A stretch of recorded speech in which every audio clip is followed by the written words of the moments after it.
We are live. Thank you. Well, good morning, everyone. Welcome to the April 7th, 2021 meeting of the Joint City County Planning Committee. And I think we have just about everyone here. When I looked on the participant list, I think on the county side, is Commissioner Burns with us yet? Maybe she has not joined us yet. But we're going to get started, and I'm calling the meeting to order. Are there any adjustments to the agenda?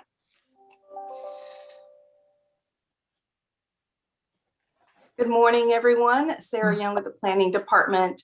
The Planning Department has no requested adjustments this morning. Okay, and I guess we do normally have Susan do a roll call. So Susan, can you start us out with that, please?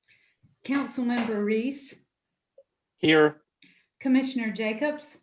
Here. Councilmember Caballero. Here. Councilmember Middleton. I am here. Commissioner Howerton. Here. Planning Commissioner Member Busby. Here. Commissioner Member Burns. She may be a little late. Okay. And Commissioner Jacobs, just to let you know, I will probably have to leave early, and I'll call in, but I'll be leaving the screen and I'll call back in. Okay, thank you. Great to see everybody this morning. Thank you, Susan. Another beautiful spring day for us. And do we have any announcements today? Okay, seeing there are no announcements, we'll move on to the approval of the minutes from February 3rd. I think it should say, well, 2021. It says on our agenda 2020, but we know it's 2021. Are there any corrections to those minutes, Brian? Yes, Madam Chair. It looked like the very first vote on the officers, it said it was a 6-1 vote, but then it noted that Commissioner Burns wasn't there. So I think it was a 6-0 vote. Thank you for that correction, Brian. And I just noticed on number 3 that Commissioner Howerton's name was misspelled. That was the only correction that I had. Anything else? Okay, do we have approval? They've got Howard rather than Howerton, Howert. Right, yeah. So we could just get that corrected. Do we have a motion for approval? Make motion to approve with the necessary corrections. Second. Okay, moved by Brenda, seconded by Brian. And can we have a roll call vote, please, Susan? Councilmember Reese. Aye. Commissioner Jacobs. Aye. Councilmember Caballero. Aye.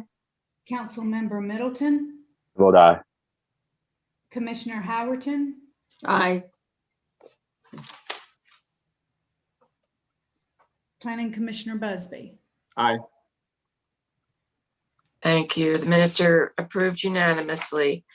Next, we have Appearance Commission 2020 Annual Report from Senior Planner Kayla Seibel. Good morning, Kayla.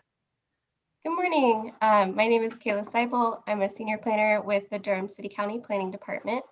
I'm just checking now. I invited the vice chair to this meeting, but I'm not seeing that he's joined yet. But I can give an overview of the report, if that's okay.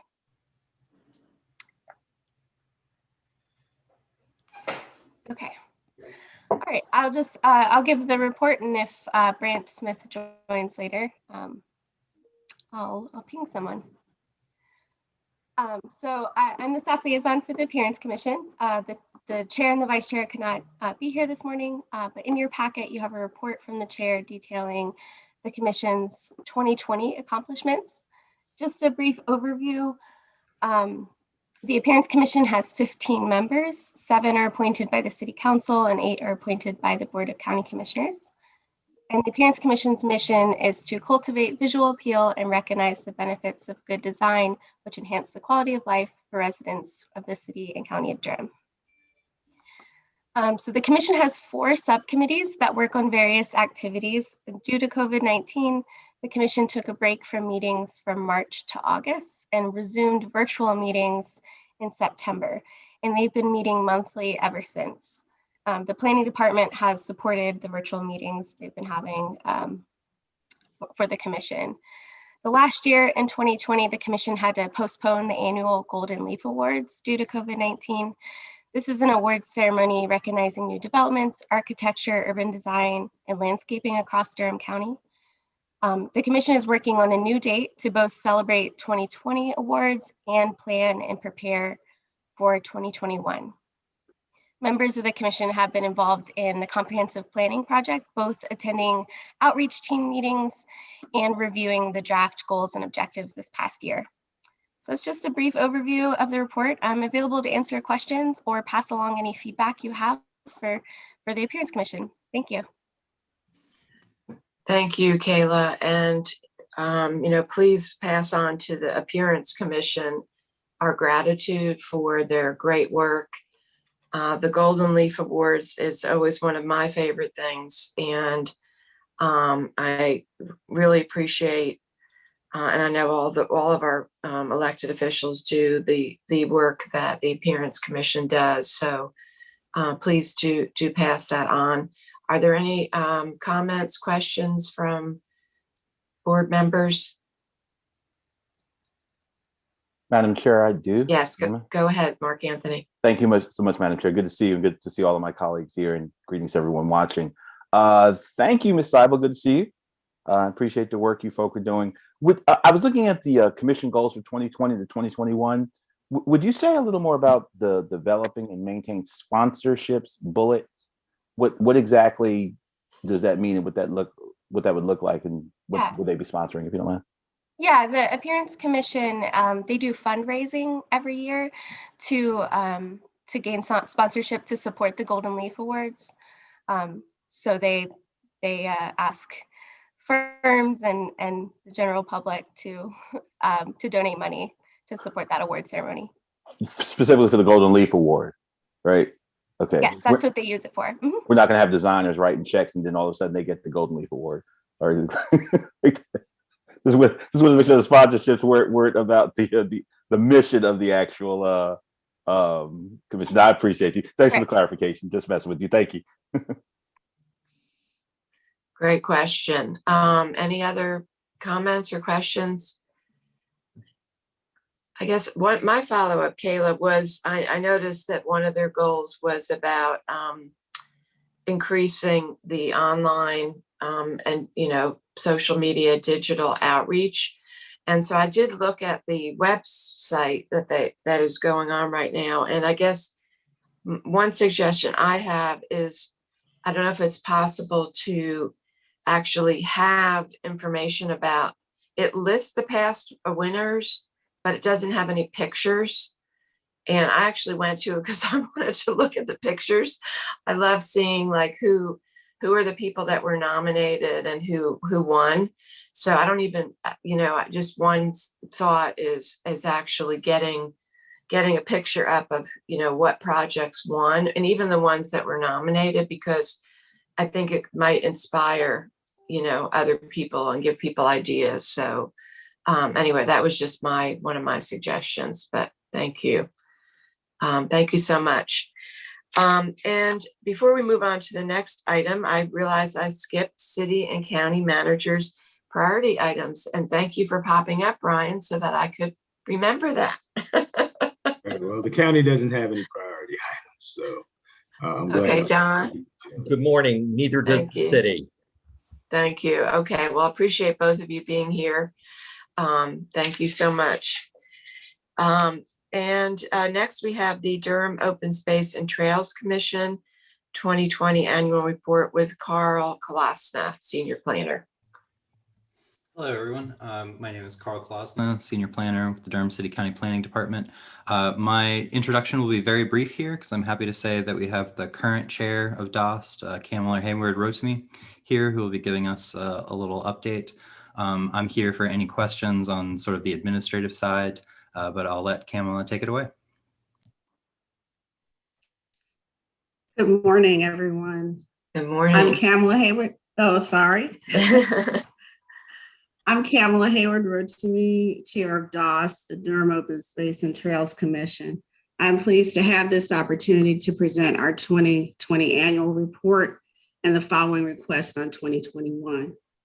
While COVID forced our DOS meetings to virtual spaces and membership was not mandatory during these trying times, I have much appreciation to go to DOS members for continuing with DOS work, attending meetings, and continuing with our open space and trails projects. In addition to DOS internal organization work, we were even able to meet quorum at all of our meetings. The pandemic presented an opportunity for DOS to concentrate on our commission's internal structures. We have begun reviving the Development Review Committee, updating the DOS bylaws, and further exploring collaborations with fellow resident commissions, BPAC, and EAB. DOS extends the following requests. First, DOS asks the city and county to support the implementation of the Durham Beltline Master Plan with a specific focus on equitable community engagement for the plan's components that can still be addressed. Next, DOS asks the city and county to support the implementation of the Trails and Greenways Master Plan with a specific focus on equity. We seek continued funding toward 9 priority trails, whether they're funded by the CIP or a bond referendum. With local funding of 20%, a federal match of 80% becomes possible. Finally, in line with our most recent budget request, DOS submitted and received a response from Mayor Schul, and we are working on a response to him. DOS asked that the city and county to consider filling 2 staffing gaps. First, we need the city to allocate staff to implement the 2017 Urban Open Space Plan. This will help preserve green space in strategic areas of our community. Second, we need the county to allocate staff to begin planning for trail projects outside the city limits. We have 2 rails to trails opportunities waiting patiently for us to get started, plus rapid growth near the Durham-Wake County line. Finally, we thank you and extend special thanks to council members Javiera Caballero and Adriana Freeman, and our extraordinary liaison, Carl Kalsna, for collaborating with DOS and other boards and commissions to locate and design our trails in open space in an equitable manner that respects the people of Durham. And I am available for any questions. Thank you so much for your report. And, you know, the work that DOS does is amazing. When I think about some of our boards and commissions that are just doing this real heavy lifting and work that really impacts our community as volunteers, it's just incredible. And I appreciate getting these very specific requests. It's really helpful to us as elected officials to know exactly what it is that you all are recommending and that what you think that we need in our community. So I appreciate that. Any comments or questions from, okay, I see Brian's got his hand up. Go for it. Thank you. Kamala, it's great to see you. Thank you for your leadership. I had the pleasure of serving with Kamala on DOS before I cycled off, and really appreciate your leadership as chair, and just wanted to commend you and DOS particularly for working to put equity at the center of all of DOS's work, and your report illuminated that as well. So I just wanted to say thanks for that work. I think that's really important, and I think it reflects Durham's values, but really appreciate your leadership. Thank you, Brian. And of course, I have to throw it back to you and thank you for laying the foundation because you were chair when I joined. So much of this is carrying on what you put forward. So thank you. Thank you, Brian. Anybody else?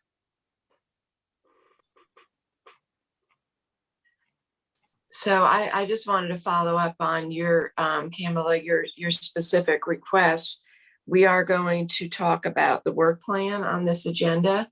So I hope that we could have a follow-up, discuss that further in our meeting today, specifically your request for the 2 additional staff people on the city, on the county side, as we're in our budget season right now.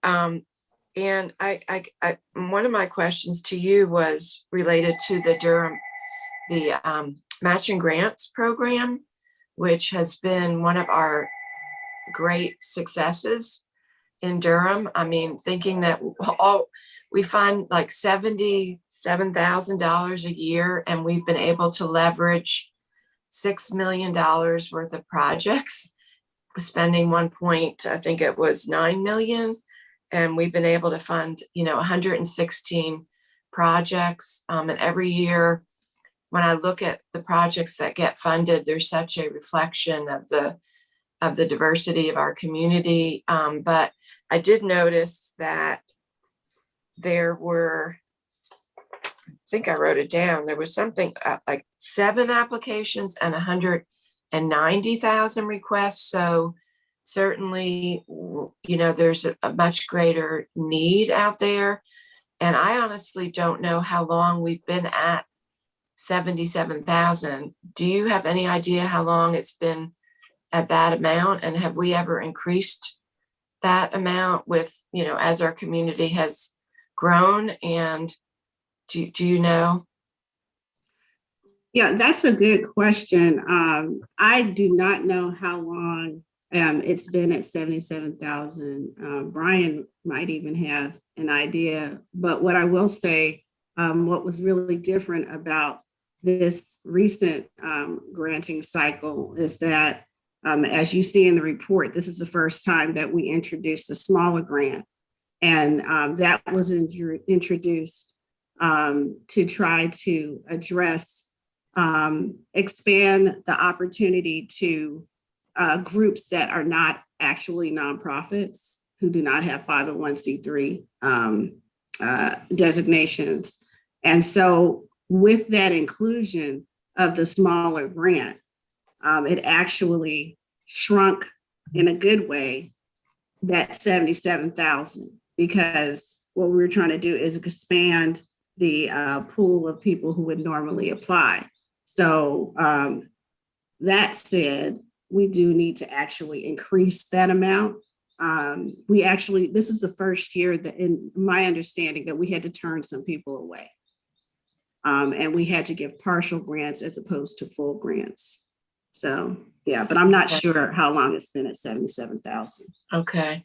Well, I would appreciate a recommendation for you all about what you think the funding level needs to be at. I mean, I just think the issues that you've raised about, the Beltline Trail, the Trails and Greenway Master Plan, but just the need to really implement the urban open space plan, and also the rails to trails that are in the county is, I think, as we all know, the development pressure and the, just even during the pandemic, how important it is for people to be able to get out into nature, to exercise, to walk. And, as we have less and less open space, I mean, more and more land getting developed, these things are going to be so much more important for people's quality of life and health and well-being. So it becomes even more important. So I would personally love to get a recommendation from you all on that issue as well. Oh, definitely. Thank you. Thank you. Okay, any other questions, comments for Kamala and Dost? Well, thank you all. Thank you so much again. And please pass on gratitude to all of your board members from us for your great work. Oh, thank you. Thank you. And I want to acknowledge Commissioner Burns has joined us. Welcome. And we're going to move on to the comprehensive plan update. We have Lisa Miller here with us, senior planner. Thank you, Commissioner Jacobs. Brooke Ganser from our team is going to kick off our presentation, and then I'm going to close it out. So I'll hand it off to Brooke. Thanks. Thank you. Hello, good morning, everyone. Again, my name is Brooke Ganser. I'm a member of the Durham City County Planning Department team working on the comprehensive plan. Again, myself and Lisa Miller will be going through the presentation this morning, and Carl Kolosna will be running our slides. So other members from the policy and urban design team are also here with us as well this morning. First off, I'd like to say on behalf of our team that we are very excited to share the revised community goals and objectives for the comprehensive plan. These goals and objectives are the culmination of a lot of input and work. Before we start, we wanted to acknowledge the tremendous contributions from so many members of the Durham community to make these goals and objectives what they are. From engagement ambassadors to members of the outreach team, members of a multitude of boards, commissions, and committees, including the Joint City County Planning Committee, staff from a variety of city county departments, and many, many more. This has truly been a collaborative effort. So moving on. Oh, yeah.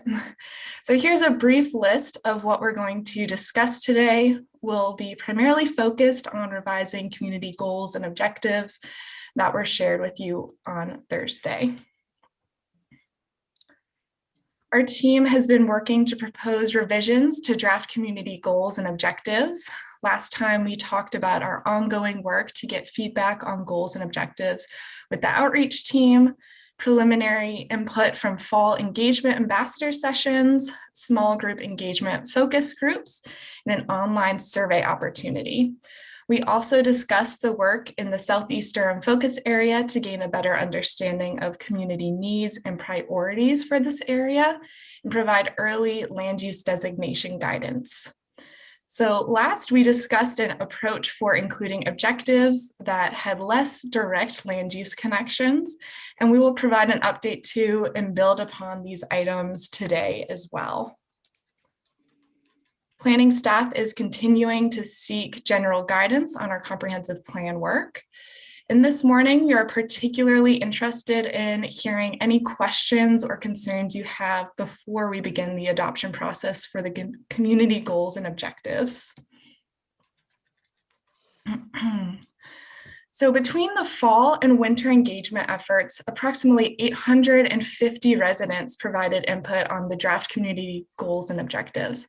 We were able to meet with 8 focus groups, what we've been calling small group engagement, including about 55 residents. 2 sessions were with neighborhood groups that have been organizing around their neighborhood's vision in response to development proposals. 2 groups with youth. 2 groups were with youth, one with Hispanic and Latino youth. 2 groups were with Hispanic and Latino adults. 1 group was with rural residents, and 1 group was with residents particularly mobilizing around food access during COVID. We heard from a total of 174 residents during the fall engagement ambassador sessions for the 9 housing and transportation objectives, and then 469 residents during the winter sessions to review the remaining 24 objectives. And these included topics on the environment, schools, jobs, sense of place, community relationships, and health and well-being. And through our online engagement social pinpoint platform, we engaged 152 residents on all 33 draft objectives. So moving on to the next slide, to better understand who we heard from for the engagement ambassador sessions and the online survey, we asked a series of demographic questions. This chart shows the overall combined race and ethnicity demographic information for the fall and winter engagement ambassador sessions, along with the online survey. And just to note here, this chart does not include small group engagement demographics.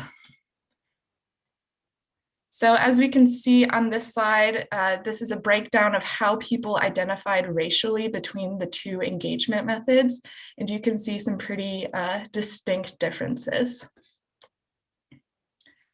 As noted on a previous slide, our team met with 8 community groups to have a more in-depth discussion on the draft objectives. Many of the groups were chosen specifically to reach community members that we did not hear from during the listening and learning phase of engagement. This included young people, rural residents, and Hispanic and Latina residents. The groups we met with included the Fayetteville Street Fellows, participants from the Hispanic and Latino Focus Group, the SEEDS Youth Group, AMIA, which includes Hispanic and Latino Durham public school families and was held in Spanish, Bragtown residents, along with Walltown residents, Immaculata Youth Group held in Spanish, and participants from the North Durham Focus Group. In particular, we had 2 groups reaching youth, one in English and one in Spanish. And residents were offered a small incentive for participation. And of the 55 participants, 30 folks have now received those gift cards. So as with previous engagement, we reach different audiences depending on the engagement type, particularly regarding race, level of formal education, and home address. Residents who participated in the online engagement platform that we've been calling Social Pinpoint tended to be white or Caucasian, with about 63% identifying this way, with more formal education, while those participating in the engagement ambassador sessions tended to identify as Black or African American, about 77%, with a greater diversity of educational backgrounds and ages. And while we carried out additional outreach to better engage Hispanic and Latino residents, youth residents, and rural Durham County residents, particularly those in Northern Durham, our team can still improve in reaching these residents, as well as Indigenous and Asian residents in future engagement efforts. So we wanted to share some high-level information about what residents said about the objectives in this phase of engagement. So across all of the objectives, we received a lot of positive feedback, with at least 77% of respondents noting that they agree or strongly agree when asked, does this objective feel true for you and your community? The 3 objectives with the highest number of combined agree and strongly agree responses are shown here. They're accessible transportation, resources for thriving lives, safe, supportive, nurturing schools, and equitable and affordable health and wellness. So moving on. The combined disagree and strongly disagree was not greater than 8% for any objective. The objectives with the greatest number of disagree or strongly disagree responses are listed here. Having this information was extremely helpful for our team as we began to review and revise the draft goals and objectives. So with that, I'm going to hand it off to Lisa, who's going to talk about the revisions. Good morning, everyone. So our team has spent the month of March working to revise the goals and objectives based on input from the fall and winter engagement ambassador sessions, focus group discussions, online engagement, along with input we received less formally from the outreach team, the staff technical team, and other groups like the Inter-Neighborhood Council and the Environmental Affairs Board. The engagement ambassador session and small group engagement input was prioritized as we began revising the drafts. Staff developed insight statements for all of the input that focused on recommended changes to each one of the objectives. We also prioritized working through revisions on the objectives where residents had the most concern about the existing language. The insight statements and resident quotes inform changes to clarify the intent and to update the language of the objectives. And in that, we worked to make revisions without significantly changing to the content across each of the objectives. We have shared both the draft and revised objectives with you all. We provided an informational presentation to the Planning Commission on March 9th to share the background on this work over the last year and a half. And we'll be seeking a recommendation on the revised goals and objectives from the Planning Commission through a special public hearing on April 27th. So as you all can see from the marked up version of the draft objectives we shared with you last week, many revisions were made, but we just wanted to note a couple of the high level changes that were made. We worked to revise our goal statements to better reflect that these are aspirational and described a desired future state in Durham. For all of the objectives, we clarified language and wording for accessibility and consistency across the objectives. We also worked to make more specific updates based on the community input received, including emphasizing the need for better land use and transportation coordination within the accessible housing and neighborhoods and accessible transportation objectives. We focused the innovative housing objective on providing affordable housing to residents rather than innovation for innovation's sake. We addressed the contradiction that folks noted between the integrated housing objective and the rooted and connected communities to ensure integrated housing is not forced or leading to displacement. And we also included a growth management strategy, the need for sustainability and resiliency across the objectives in the revisions work. As a quick reminder, the goals and objectives document includes a couple of other sections besides the goals and objectives themselves. So it starts with a what is a comprehensive plan section, then a guiding values section with our local government commitment to uphold the values that we heard from residents that they care most about: equity, accountability, accessibility, and well-being. And then we provide an introduction to the goals and objectives.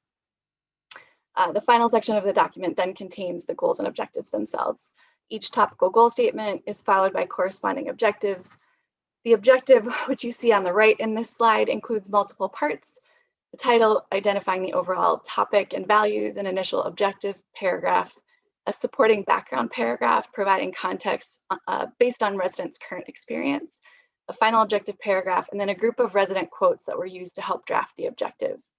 All of these parts as a whole make up the objective and are important to understanding the objective in its entirety. And just a quick note, we will be working towards similar formatting to what you see on the slide here, but we don't have the revised objectives in this form yet until they're adopted. So all of the revised drafts reflect what we heard were important needs and priorities for Durham residents. We want to make sure that all of these needs and priorities are addressed and highlighted. While some of these topics have direct land use connections and are typically found in comprehensive plans, other objectives don't have as direct of ties to land use. So as we introduced last time, we had been thinking about implementation of the objectives that have that less direct connection to land use, and had created 3 different classifications to help us sort and categorize them. So we had identified a color coding scheme last time, which we replaced with these icons here. The first icon, which is a gear, indicates that the objective can be directly impacted by work in the department and that we have tools to implement that work. The second icon with the circle of people indicates that the planning department needs partnerships and coordination with other city and county departments to implement this objective. And they're definitely the most in this category. Coordination is essential in this work. And lastly, the communication bubbles icon indicates that the planning department will share goals and objectives and data with agencies who have the greatest impact or ability to impact these objectives and discuss ways to support and share out their work. Since our last meeting with you all, we revised the classifications. Particularly, we wanted to make sure to note each objective is important to Durham residents, and that the icon listed next to it doesn't determine its level of importance, but only the way or steps in which it will be better implemented. So as we move through the next slides, we'll go quickly through the entire list of objectives and just to share how we're sorting them and the amount of additional coordination necessary for implementation. As I mentioned, we know it's going to be important to maintain strong partnerships and coordination with other city and county departments to implement many of the objectives.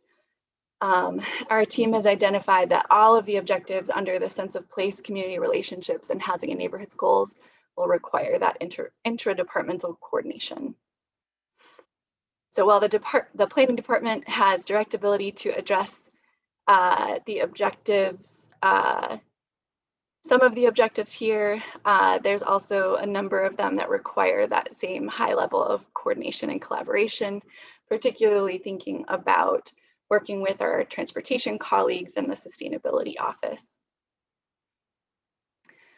Our team also identified that the jobs and training objectives, which have less direct connections to land use as written, will require more coordination across city and county departments and other agencies, including our Durham Office of Economic and Workforce Development, local employers, and Durham Public Schools. Similarly, implementation of the public spaces and recreation objectives will require coordination across city departments and outside agencies. And we have begun conversations with the Durham Parks and Recreation staff, and they're currently working to address many of the needs illuminated here. In addition, we've begun conversations with the Durham Public Schools staff that have centered on the education goal and objectives, and thinking through steps that might be taken to make them a reality. These conversations will continue into the future as well. And lastly, the health and well-being goal and objectives will require heavy coordination across departments, including working with folks in the Durham County Department of Public Health to actualize what we heard from the community. And in some cases, our objective is intended to actually bolster existing work, such as the county's master aging plan and the Office on Youth Listening project. So while our focus this morning is primarily on the revised community goals and objectives, we did want to provide a quick update on the Southeast Durham focus area work. We've released an online engagement opportunity in English and Spanish through our social pinpoint site. This includes background information about the area and why we're looking at it first. When residents go to the site, they can add comments to an interactive map of the study area, take a survey about environmental, housing, and development and transportation challenges in the area. We will be working towards making recommendations for land uses in this area, putting together a report, and then giving a presentation in the fall to Planning Commission, the Board of County Commissioners, and the City Council. After that time, it will not be formally adopted until the rest of the comprehensive plan, but staff will begin using this information for guidance on land use cases once the recommendations are finalized. This will allow the recommendations to be used more quickly than they would through a small area plan adoption process. So finally, just kind of looking out over the next few months, a schedule of our team's upcoming work. Later this month, we'll be bringing the goals and objectives to the Planning Commission, as mentioned, on April 27th for public hearing, and we'll be finishing the initial engagement for the Southeast Durham focus area. Between May and June, our team will work to summarize the Southeast Durham focus area engagement results and draft recommendations. Background on the community goals and objectives will be presented at work sessions for both of the elected boards in early June before going to City Council and the County Commissioners for a special joint public hearing and adoption on June 15th. And we very much appreciate you all working with us to try and schedule that. So between July and September, the team is going to be bringing recommendations to residents for input and then make final recommendations for the Southeast Durham focus area. And those recommendations will then be presented to the Planning Commission, City Council, and County Commissioners. Also during this time, our team will be beginning the policy development and future land use mapping portions of the new comprehensive plan, which we'll be sharing more information with you at your next meeting. So that is the end of our presentation this morning. Again, we want to focus on hearing any questions or concerns that you all have, particularly before the revised goals and objectives begin the adoption process.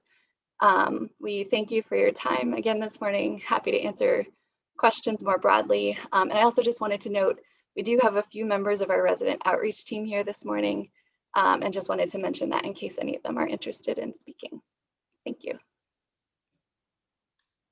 Thank you, Lisa and Brooke. And I didn't know if any of the outreach members wanted to say anything, wanted to give them an opportunity. Okay, well, thank you.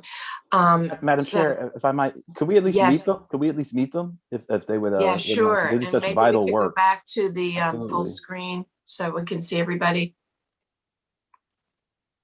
Thank you. Would you like to introduce them, Lisa? Yes, absolutely. So Ethel Simonetti, Constance Wright, Vanessa Evans, are all part of our outreach team. Constance and Vanessa are also part of, have been acting as engagement ambassadors and are doing a lot of organizing work in the Bragtown neighborhood, working with the city in many endeavors. They have been extremely patient with us as we work to try and figure out how to do our work differently and how to try and start building trust and relationships.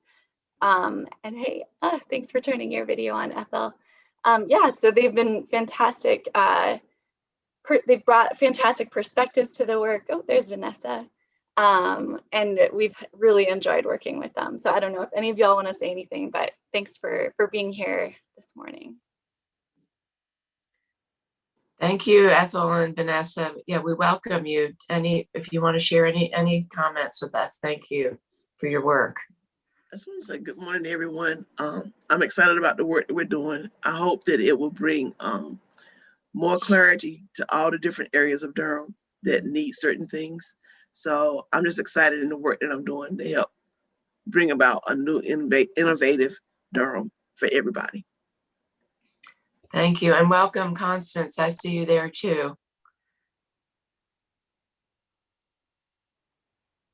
I'll just say that it's been a real privilege to work with my volunteer colleagues in this endeavor, and I've learned so much about our small communities and the groundwork that's done to make our voices heard as the community, and we've really developed a wonderful team, and we sort of know how to discuss things even online together and play devil's advocate, if you will, just so that we understand where each person is coming from and request staff to try to tweak their language so that it reflects accurately our emerging understanding of the truths and the deplorable history of some of our policies that we've begun to understand and try to correct. So we feel very empowered and appreciate this opportunity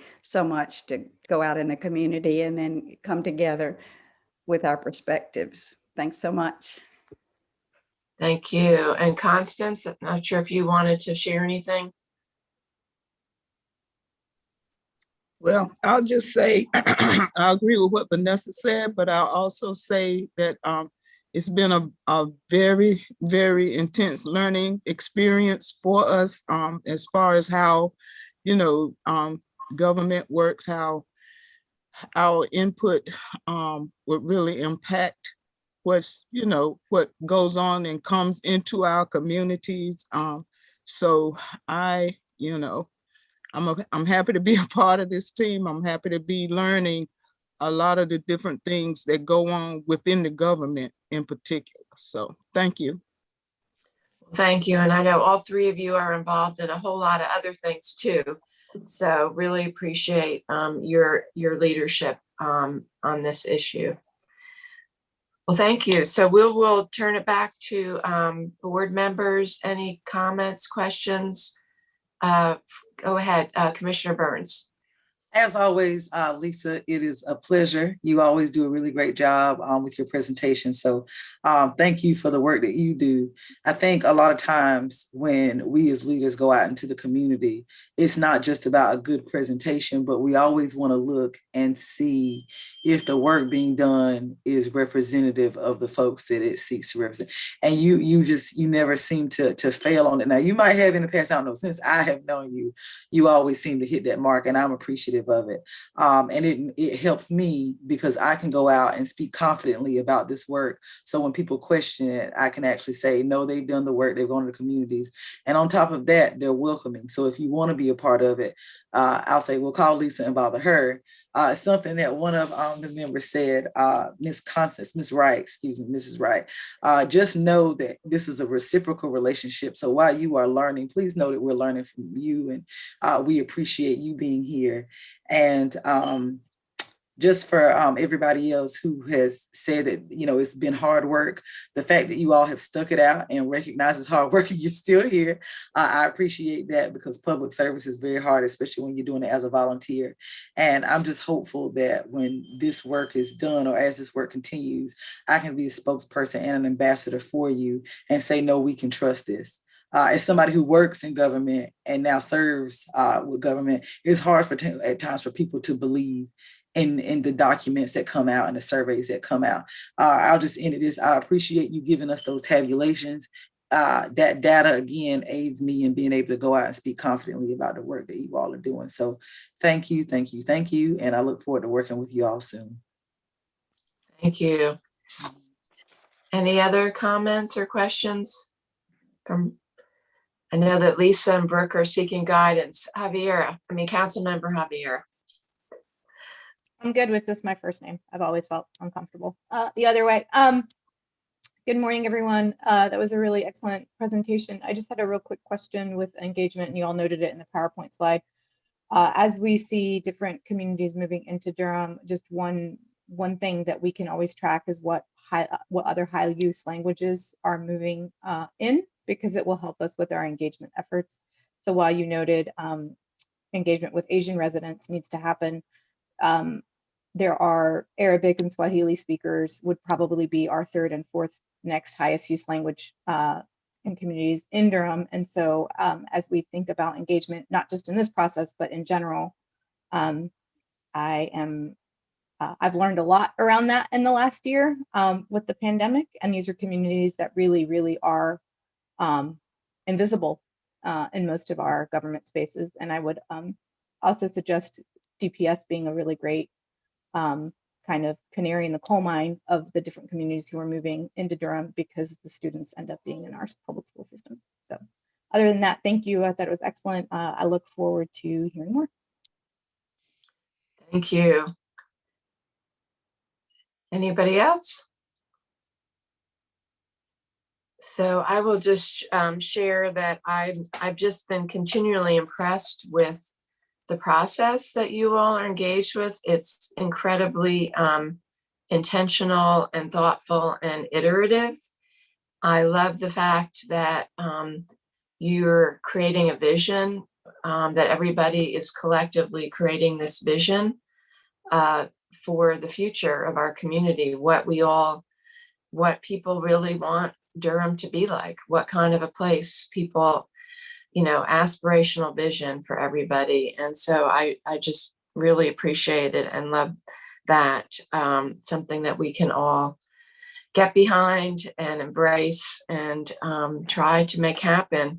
I was impressed with the fact that basically all of the objectives seem to have strong support. When I looked at the numbers, I know you picked out the ones that were like the top three, but when I looked at all of them, they basically everybody really strongly supported. It also really jumped out at me that only 3 of them were under direct control of the planning department. So, that really tells us a lot about how, it's going to take everybody and all facets of our community to make this plan happen. And I appreciate that you are reaching out and actually having conversations already. And I think we're going to have lots of conversations. The only suggestion that I have was that one thing that jumped out at me with the transportation goals was that they were very Durham focused. And I didn't see any reference to, being able to get it. They were all about getting around Durham, but not about getting around Durham and beyond. And I just want to throw that out there because it would be great to get the numbers from TJ Cog, but last time I looked at those numbers, it was something like 40% of our residents are going to jobs outside of Durham every day. So they're commuting to Wake County, they're commuting to Orange County. And when we looked at even the light rail the second biggest stop was going to be from people living around NCCU going to jobs at UNC Chapel Hill, the university and the hospital. And so I just want to make sure that we've also realized that we're a region and we've got people coming into Durham, we've got people leaving Durham. And it's, you know, for jobs, it's for education, it's for healthcare, it's for entertainment. And that we just, you know, so that was my only suggestion, is that we reference not just getting around Durham, but Durham and beyond, because people need to get, so the people can get to wherever they need to go. So I don't know if you have any thoughts on that, and was there any conversations about that? Yeah, we can take another look at that just to see if there's a way that we can bolster it. I believe that we tried to incorporate that, though there is a very strong need for improved transportation within our community. So we don't want to overwhelm that with a regional orientation, but we can take another look at it and just see if there's a way that we can make sure that comes through clearer. Okay, thank you. All right, well, so we look forward to next steps. And thank you again for all of your great work. Thank you all. Thank you. So the next item is a land use engagement initiative, and we have Alexander Cahill and Chris Peterson with us on this item. Thank you. Hey, good morning, Chair Jacobs. Thank you, and honorable committee members. We're really excited to be here this morning. I am Alexander Cahill. I know I've met some of you before, and I'm probably a new face to some of you. Along with my colleague, Chris Peterson, we're excited to roll out the Land Use Engagement Initiative today. We are inspired by the comprehensive plan team's work and the presentation they just gave, and excited that what we've learned from them will be rolled into this initiative. So for the past few months, Director Young has teased at many of your meetings that changes are coming. Changes that you have requested, changes that the community has requested, staff has requested, and even some applicants have requested. And I'm excited to say that today that wait is over. We are eager to roll out this initiative and really center our passion as staff in engaging the community and centering equity in the work in land use. We hope that what we roll out today is a resource for you as leaders, but it's also a resource for our community as well. We're hoping that this initiative that we roll out today leads us towards authentic, transparent, and informed development in Durham, one of the values and some of the values that we heard in that comprehensive plan rollout. So planning staff have been listening to feedback from y'all and those in the Engage Durham process about the need to improve both outcomes for land use cases and the process to get to those outcomes.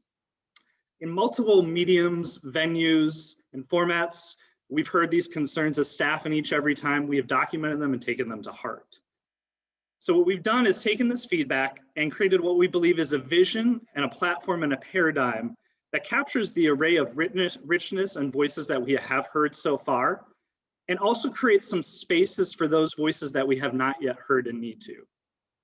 We are building a toolkit and strengthening our process and outcomes to really center community voices in our project.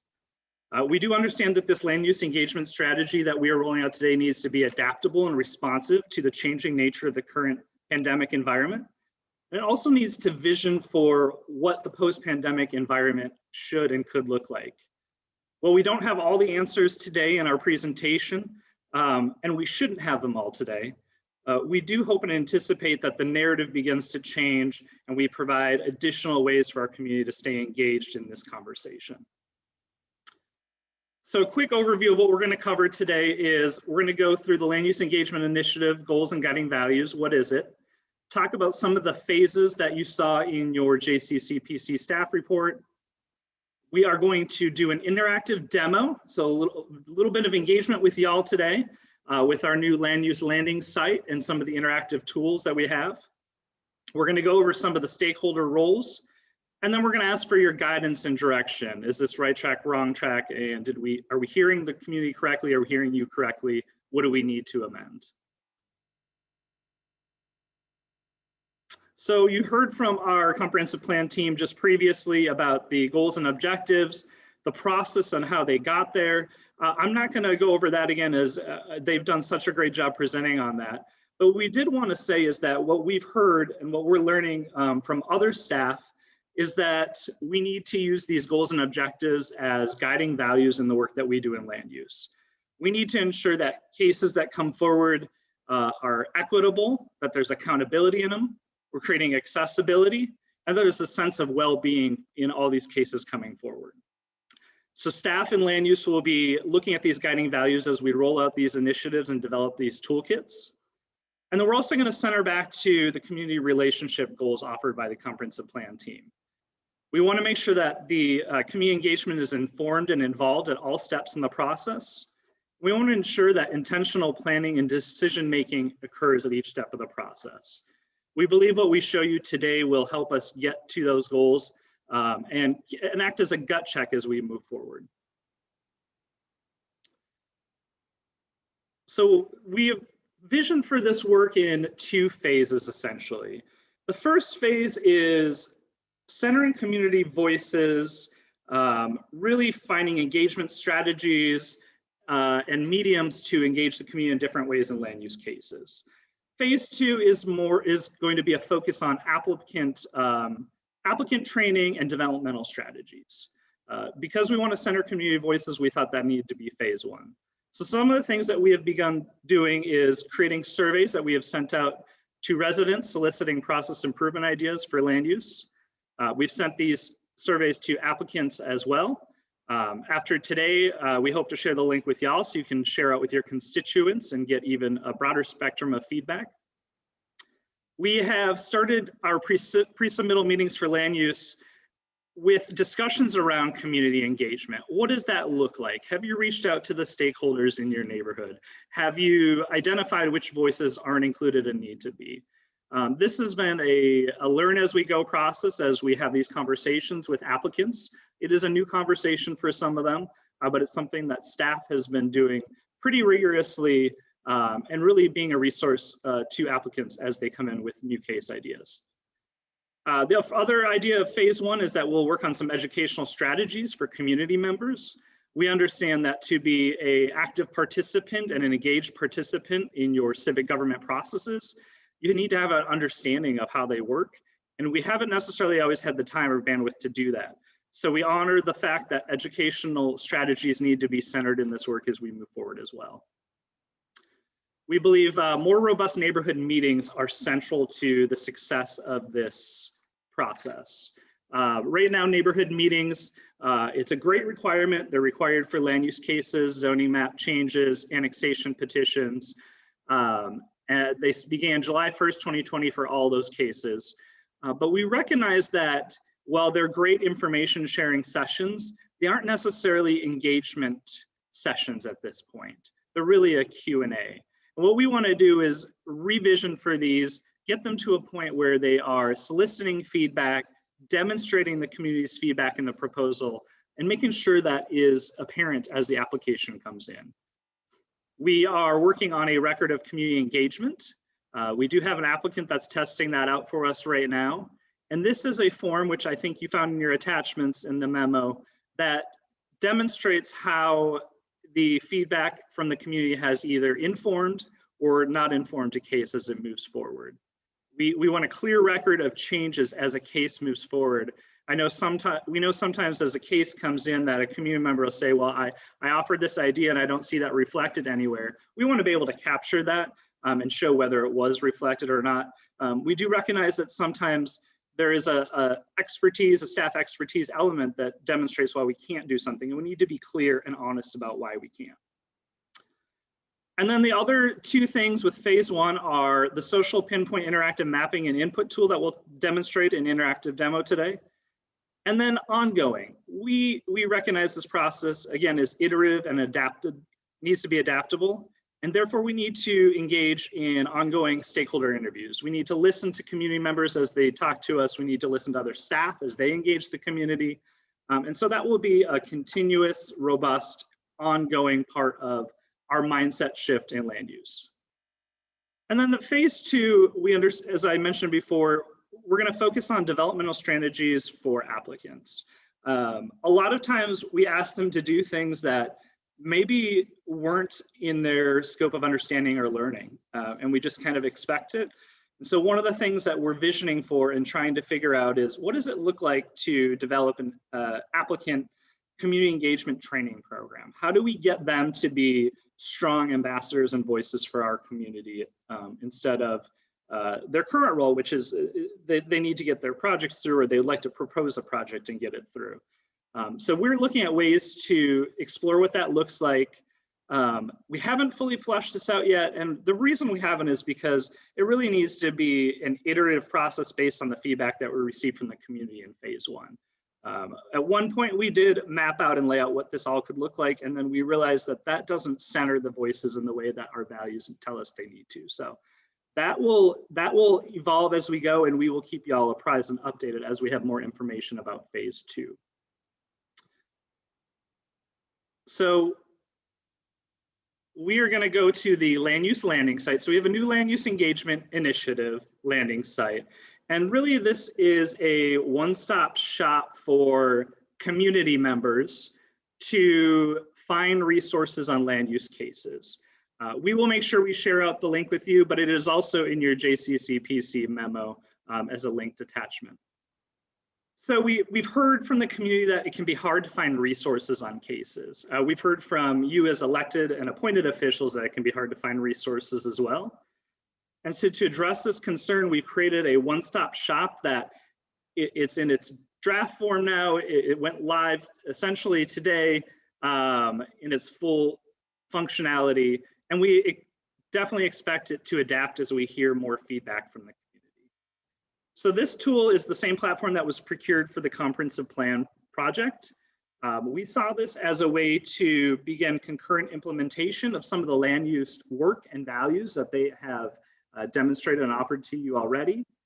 This site really should demonstrate those values, and if it doesn't, we're hoping that you and the community keeps us accountable and says we need this to be a guiding value site that helps us get to strong land use elements. This is also has some tools that will help us capture community input that we will interactively demo here. But some of the things that are going on with it right now is there is a survey out that community members can take and applicants can take. And we're really trying to understand the baseline of understanding of what people know and don't know about land use in Durham. We get a lot of questions about what can we do, what can the city say no to, what can developers do. And so one of the things we want to do is capture all these types of questions and ideas and use that to inform our process and engagement as we go forward. We also have an FAQ site on here, which will become more robust and develop as people submit questions and have questions about how this process works. We do get a lot of questions right now about what is a zoning map change, what is an annexation, and then how does it impact me? What exactly does a zoning map change mean? If the land next to me is going from residential rural to commercial general, what does that look like? How does that manifest? So these are the types of FAQs that we will continue to daylight and adapt as we hear from the community move forward. There are other tools and functionality that the site offers that we may use in the future, but for now, we wanted to launch today an interactive case map and community input tool that allows community members to engage in cases from the time of submittal to adoption. I will say that staff has done a lot of research trying to find examples of other communities that have done this. And while many communities have done, corridor studies, master plans, comprehensive plans on a digital mapping tool, it was almost impossible. In fact, we haven't found one, so if you find one, let us know, to find a community that's doing it for every case that comes in. And so we're hoping that this really allows us to be leaders in this field, in this work, which is concurrent and it really attests to the values of the leadership of Durham, the city of Durham and the county of Durham, where y'all empower and help us innovate and get to these spaces. So With that, I'm going to turn it over to my colleague, Chris Peterson. He is going to do an interactive demo for you and kind of spice this up a little bit. Thank you, Alexander. And as Alexander said, my name is Chris Peterson. I'm one of our administrative specialists with the Durham Planning Department. And we just wanted to demo, as he said, the new tool that went live late last night or today, essentially, and our mapping tool for the new case studies. So when you come into the mapping tool, you're greeted with a welcome message about a little bit of instructions on how to use the site. But it's somewhat intuitive, but it allows you to kind of get to the information in multiple different ways. When you get started, you'll see that there's a map of Durham, county and city outlined, and you'll see a bunch of orange parcels highlighted. Those are your active cases. To get to those cases and pull up information, you can navigate to them as you would normally do when scrolling around. You can, based off of Google Maps, which is this map is based off of, you can click on a case and pull up the information. If you want to look for a particular case number, you know the number, but you don't really know where it's at. All of our cases on the left-hand side are in order of their case number and the common name that they are in reference as well for the various projects. So if you're a developer or a neighborhood meeting member, you could find it that way. Or let's say both those options don't really work that well, but maybe I was traveling near my neighborhood, I saw a zoning sign or something of that nature, and I'm really curious, but I can't remember where it was, but I do remember it was near me. So maybe I can look up my address. So I can type in an address. And for this example, I'm just going to use a school because there's 3 cases near this Spring Valley school. And so I can look up my address and then zoom out a little bit and say, oh, okay, here are all the projects happening near me. And so when I find the project nearest to me, I can click on that project. It'll change just slightly to indicate that I'm on this project and I can interact with it. You'll see a few waypoints popped up. These are interactive comments where participants can take various ideas, suggestions about transit, general comments, environmental, local community knowledges, anything they wish to comment really about, they can drop and leave a comment. So for example, if I'm concerned about traffic in this area, I can drop this traffic transit and ask something simple like, will there be a turn lane? I can add a comment. I do need to submit my email and basic contact information and agree to the terms and conditions. Leave the comment. And then since I include my email, I can get up-to-date notifications about that comment. If people want to then click on my comment, they can dislike, similar to social media. They can share it on Facebook, Twitter. They can even start a discussion. They can click on my comment and add more and say, I would like to know that as well. They can even, when they do drop comments, they can add photos. So for instance, this example comment says, will there be an intersection like this one? They can leave a photo of something that they're trying to reference to, just in case they need more explanation. If users do submit photos, those do have to be approved by staff before being publicly published. So nothing is instantaneous for comments, especially not with photos. Another way to participate is individuals can fill out a survey that pops up for every case. You simply just match the case with the survey that's below. Then you just fill out very simple questions. If you are more so for, against, do you live near the area? Do you agree with elements? Do you not agree? If you agree, tell us what you like. If you do not agree, tell us what you don't agree with. And maybe rank different topics, common topics that we hear, rank those topics on priority to tell us what are your priorities for this particular project. And just additional comments that you may or may not have. We do also supply as much information as we can to help the user during this experience. We give them the application that the developer submitted. We give them the development plan that we have currently on file, the current public interest statement, as well as a link to our interactive online GIS, maps.durhamnc.gov. The reason why we link this is because there's a few layers that we're not able to necessarily portray on this map as much as we would like to. But if we link to our other mapping source, we can give them all of the zoning, floodplains, all the additional layers, and we can link that directly to the parcel, so they don't have to research for all those different parcels. Each case links them straight to it. And some other remaining features, this does have automatic translation capability. So a user who may have, a comment was spoken earlier about various other translations. If you click on the language option in Spanish, all the cases, comments, etc., do convert to Spanish. There are numerous other languages involved as well. These are automatic Google translations.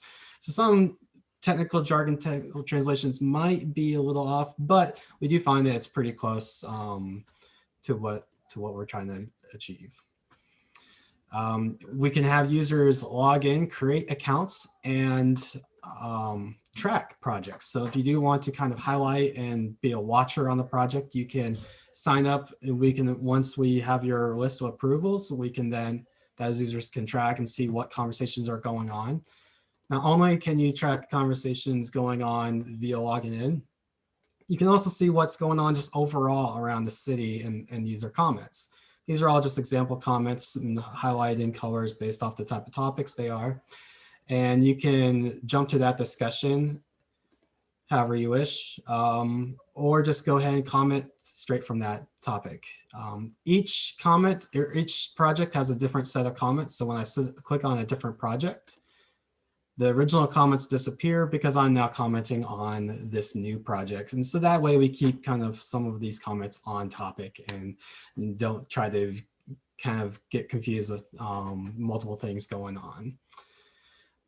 And after a case is closed, we have decided to keep them on this interactive tool, but eliminate most of the controls because there's not really much that can happen forward, but we do keep a description of the project and then also just kind of show the decisioning votes of the governing bodies to just kind of help people be aware, because they might not notice something until construction's happening. So we can just give them more information, and they can always contact the planning department. We'll be happy to give more demonstration during our Q&A session, but this is just a quick preview of our interactive tool. And I'll kick it back to Alexander. Great, thank you, Chris, so much for that. And I see some questions in the chat. I'm going to go ahead and finish our presentation because it may answer some of your questions. And if it doesn't, then we'll definitely open it up at the end to additional guidance and feedback from y'all. So one of the questions that we have is how do different stakeholders use this, or how can they use this tool? So for elected and appointed officials, the site could be a place to stay notified of new cases. We've heard a request to hear about new cases as they come in. And this could be that way. We can set up your user accounts, which we would do after today. In the next few weeks, Chris and I are going to reach out to the various boards and commissions, elected officials, and see who would like to be apprised of this. We'll be able to set it up so you get notifications when a new case comes online, and then y'all can stay apprised of the conversations and the narrative around that development.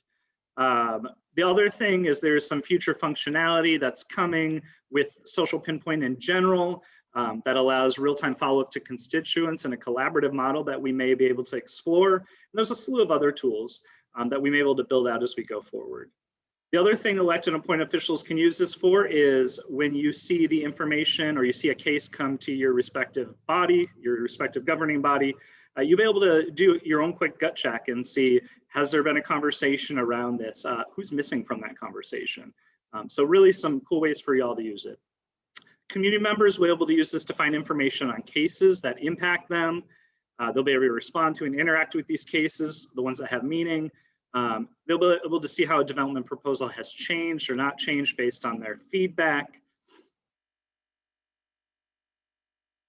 And then applicants will be able to access this as a community member. They'll be able to see what people are saying about a project in their area once it's live. They'll also be able to look up past narratives around a project. Is there a history of a specific issue? Maybe there's a transportation item or a stormwater item. I'm saying those two because we know those come up the most. And is there a way they can start proactively or preemptively addressing those concerns before it comes to application submittal? The other thing is that staff will be using this to look at feedback from the community and start centering that in some of our comment letters. If we hear from the community that's something that could be a potential concern, we can provide an advisory comment that asks the applicant to look into something a little bit further. And then staff is be able to use this in many ways. We're able to use this tool to gauge community concerns, identify input that can be used to inform the project. We can keep the applicant apprised of the community pulse. We can keep y'all apprised of the community pulse. At each round of review, we will look at this and pull any comments that are made as we do our staff analysis. And the other thing we'll be able to do is see geographic development trends and pressures in more of a live time. This should help enrich conversations with other cases in a neighborhood. It can also help us alert vulnerable communities about development pressures coming in their neighborhood. If we suddenly get applications all in Bragtown and we can see in a live time that they're all coming in one place, that is really helpful for us as staff so we can work to center the community in that process as we go forward. Some of the additional tools in the engagement initiative, again, is that record of community engagement form that we'll start having applicants fill out and track as they go. And then there's going to be other tools as the process of improvement unfolds. Again, we didn't want to develop the entire process and say, here it is. We want it to be iterative and adaptable as we learn that works best for our community. And it's a learning process for us. There's conversations about an applicant engagement plan, what that looks like, how other communities can do that or have done that, and some other tools that really need some time and collaboration with other departments to figure out how to use. We've also implemented some other changes in this land use engagement initiative and that we just want to keep y'all apprised of. We of course went to online scheduling during the pandemic. So it's easier access for anyone with an internet connection to schedule a pre-submittal meeting or a concept meeting and get access to staff time. We have updated our staff reports, as hopefully those of you that review them have seen, to respond to feedback from y'all as elected and appointed officials. An example would be, y'all wanted to hear more about rental and sale price comparisons, so we've ensured to start keeping these staff reports adaptable and incorporate your feedback. We sent out the process improvement surveys. We're attaching neighborhood meeting information to the Planning Commission and subsequently the BOCC and CC agenda items, so y'all can see the neighborhood meeting minutes and read what the applicant has typed up. We have the public interest statement, which is the interim goals and objectives of the comprehensive plan. That is, applicants have to complete. Any application that came in after July 1st of 2020 has to complete one of those. And that really helps understand if a project is in line with those interim themes and goals and values until such time that the ones that were proposed earlier today are adopted. And then there's been a focus, as I mentioned earlier, on process with the community at the pre-submittal meetings, just starting that narrative and that dialogue with applicants in general. And then the last thing is there's some questions about what's next, what are we doing? So after today, after we get some guidance and feedback, we are going to do the following. We're going to ensure that this link is available for community members on our planning, city county planning site. We have some messaging set up and ready to send out to all our different distribution networks. We have a list that the comprehensive plan team has been using that we'll be able to tag into and use. We will send that out in English and Spanish.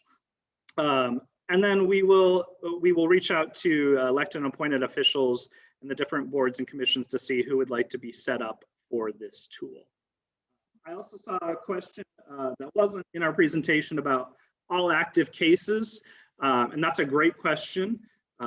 We wanted to start with just 2021 cases, Councilmember Reese, but once we got blessing and guidance, we could go back and start filling in those cases. I think there were something like 40 or 50 zoning map change cases for 2020. I see Chris's face. We can go in and start doing that as we go, but we want to make sure the most prescient, the ones that were pretty new in the phase, got in there first before we went ahead and did that. So we will make sure we start doing that as time permits, but we would go backwards 2020, then 2019. And with that being said, we really appreciate your time listening to us today. We did want to get some feedback from y'all. You know, is this interactive mapping tool helpful for you as elected officials to stay updated on development cases in Durham? You know, is there guidance or advice that you have for staff as we embark upon this initiative? And then what's missing? What do you like? What are you concerned about? You know, I'm going to be taking notes here, but that's all we had for you today. Thank you so much for your time. Well, thank you, Alexander and Chris, for this outstanding report. This is just amazing, transformative work. Thank you so much. Could we get it back to the full screen? Thank you. And love to hear. I see Councilmember Javiera Caballero. Thank you. Thank you. I have several questions. So one of the questions I had is, when you're saying submittal, can you explain to me what that means? So I'm a applicant, which is essentially a developer. So I'm the developer. Where am I in my project? Have I had neighborhood meetings yet? Have I not? That's my first question. Yeah, that's a great question. And we have kind of toyed with this. So submittal means a formal application has been submitted to the City and County of Durham Planning Department, that the fees have been paid and the application has all the required materials. The neighborhood meeting is required at pre-submittal. And I think that does, to your point, does create some confusion for residents right now. The fact that they hear neighborhood meeting, they think the application was already submitted. So submittal is the formal part. And I think with an educational strategy, that would definitely be a question we'd want to work out and address. Can I keep going, or should? Go ahead, keep going. Okay, thank you. So then they've had a neighborhood meeting. Who's absorbing the cost of this? This is very transformative, which therefore means that there's a cost. So I guess my question is, are we going to be upping our developmental fees? Or, because let's just be clear, this is great. We're also opening ourselves up to a lot of commentary. So I'm envisioning lots of comments. You're a neighbor, you're upset, maybe you're excited. You're now tweeting to elected officials months before they've heard about this case. There's a process around a public hearing. Quite frankly, this is both excellent and concerning. So it's this massive tension that I'm holding right now, which is we're giving a lot of information to residents. And I hope that we use this as an opportunity to educate. Like, I can look on that map and say, well, are we going to highlight the state roads so that we're not having folks putting in questions to, that if we're going to use this as an educational opportunity, that folks are real clear on what the limitations are. From the get-go, because if not, we're in a way sending a false impression. There is a lot of limitations with development. We all know that in this space. I think it's extremely important to be transparent and equitable and transformative, but I'm a former educator. I want folks to really understand what this is going to be. Councilmember Caballero, if I might address that. That's precisely why we wanted to bring this here to you all first, to have this conversation, because it will be opening the door, I think, potentially a lot more than what you all are already receiving. I know you already get emails from folks the instant a neighborhood meeting is being advertised before there's an application. So some of this is intended to provide you all information. And one of the things we might be looking for is, do you want to just kind of use it privately first for your own information purposes? Do you want to us just to kind of beef up kind of the caveats and the information and maybe have some more disclaimer language? Do you want us to maybe limit more the types of feedback that people can give? Those are the kind of things that we want to hear from you all, so that we know how best to launch this in a way that will not overwhelm us all, but also meets that need that we're hearing both from the community and from you all. Thank you for that. Those are great questions. And I'll wait for my comments. Just let's get everybody's concerns and comments out and maybe talk about some possible next steps related to those. Councilmember Reese. Thank you, Madam Chair. I want to thank staff for this great work. Very excited about this tool. But before I get to my remarks on that, I wanted to go back a little bit to the slide where you talked about putting resources into developing a training program for developers around community engagement. I'm not necessarily opposed to doing that. I think developers could probably use some best practices, but when I talk to folks in the community about how we need to deploy new resources in this space, it's not, what I don't hear is, please give developers more ways to convince us their project is a good idea. What I hear is, please help us, the people that live in this community, understand more about the projects that are going to impact our neighborhoods, and help us with tools to get organized, to interact with developers, to advocate for the things that we want in our community, to organize to support projects that we think will be a benefit to our community, and organize to oppose projects we don't. And so I will just say, this is the first that I've seen of this. I'm not thrilled about it. So let's keep talking about that. As I said, I'm not necessarily opposed to providing best practices to developers, but I don't understand why that's the thing we're rolling out in this plan, as opposed to putting real tools in the hands of real people who have real problems in their neighborhoods and helping them make better use of this system that often simply uses them, mostly for profit. So that's my feedback on that. With respect to the online tool, I just will say I think it's fantastic. Councilmember Caballero is 100% correct that this will mean more people reaching out to us much earlier in the process. But guess what? I just got 30 emails over the last 2 weeks about a project that hasn't even hit its first review deadline yet in North Durham. This is not stopping. And instead of me having to email the planning director every time I get, say, the first 10 of these emails and saying, Sarah, what in the world is happening? I have no idea what this project is. All I can see on the GIS system is that there's been something submitted, but I don't know the details. And she's got to go to the staff assigned to the project and then email me back a PDF with some information about it. I know Sarah loves to do that, loves to get my many emails about these questions. But also I have to believe that that was some tiny motivation to maybe put your foot on the gas about getting this tool deployed sooner rather than later, so that I can stop harassing you so much. And so from that perspective, I think it's fantastic. I also like that you collect email addresses. One of the concerns I had about the is it social pinpoint? Is that what the tool? The one concern I had about the social pinpoint tool is I know that you guys recommended that the developers of the proposed Latta Park project use that as their project website, and they've done that. I think it's fantastic, although some of the renderings may have gotten them in trouble with respect to sidewalk coverage, but that's neither here nor there. But the version of the tool they're using doesn't collect names in the comment section, and that led to some concern actually raised in the comments on that site, that some of the questions or responses were sock puppets from the developer.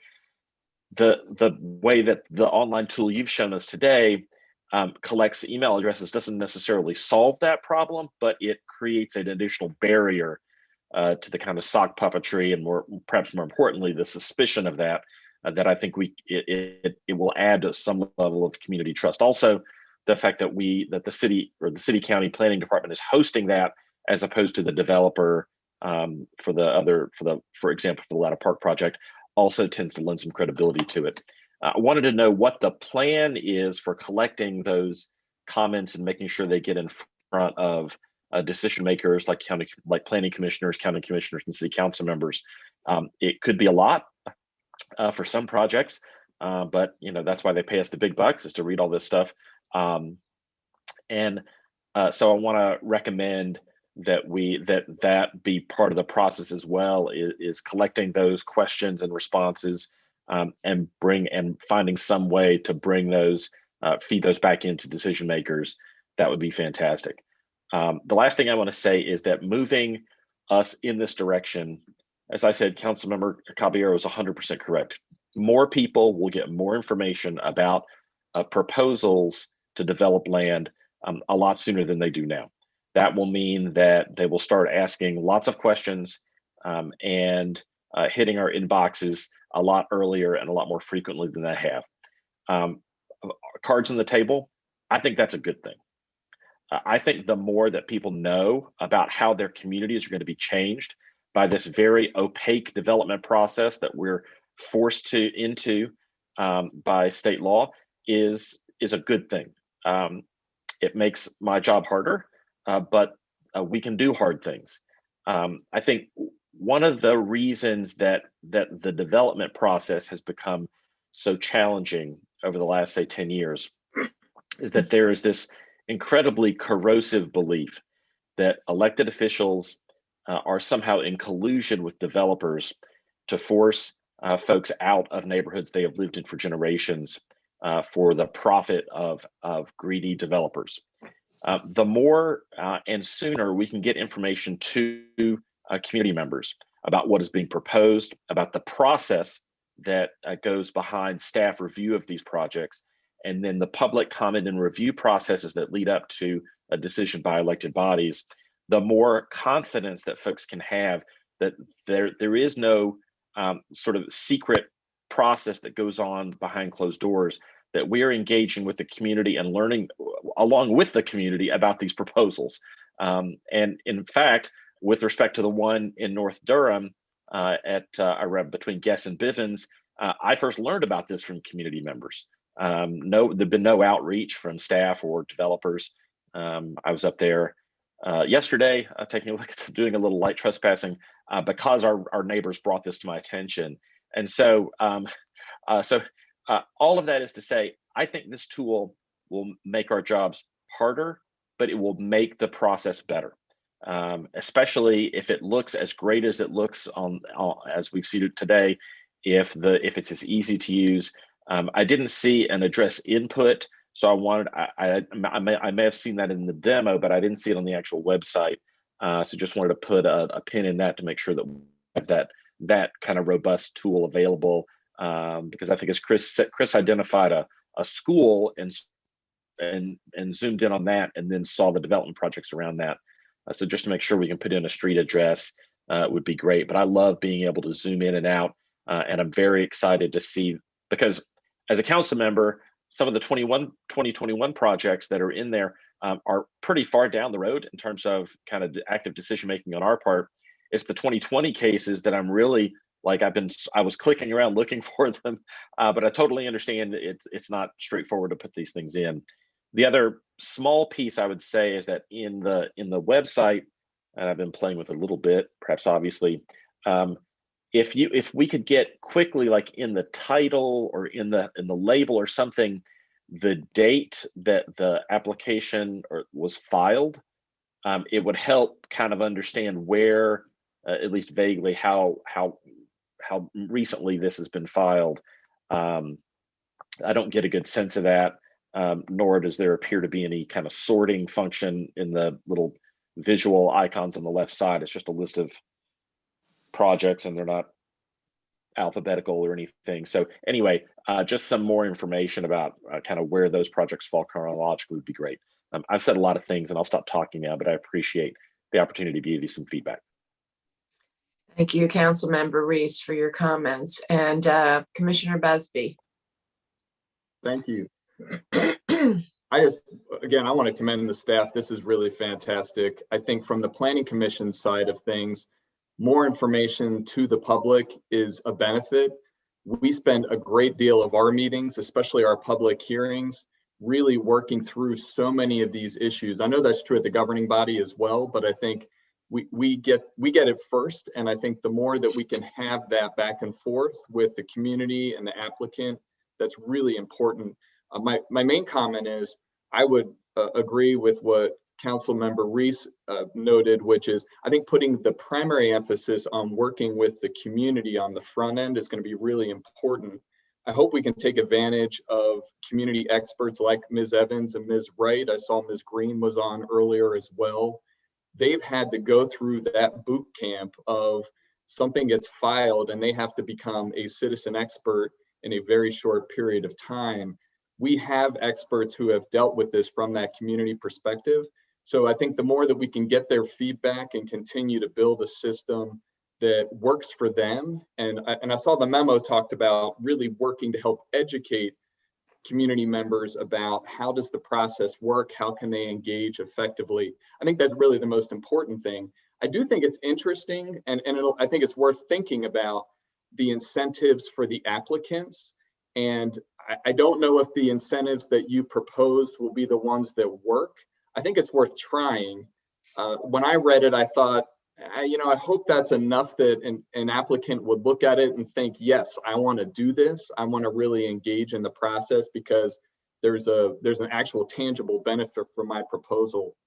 And so I hope you continue to look at that, but I think that one's going to take a little more work. But I really hope we take advantage of our citizen experts to help guide us. But I really commend this. This is very exciting, and I think it's going to help all of us.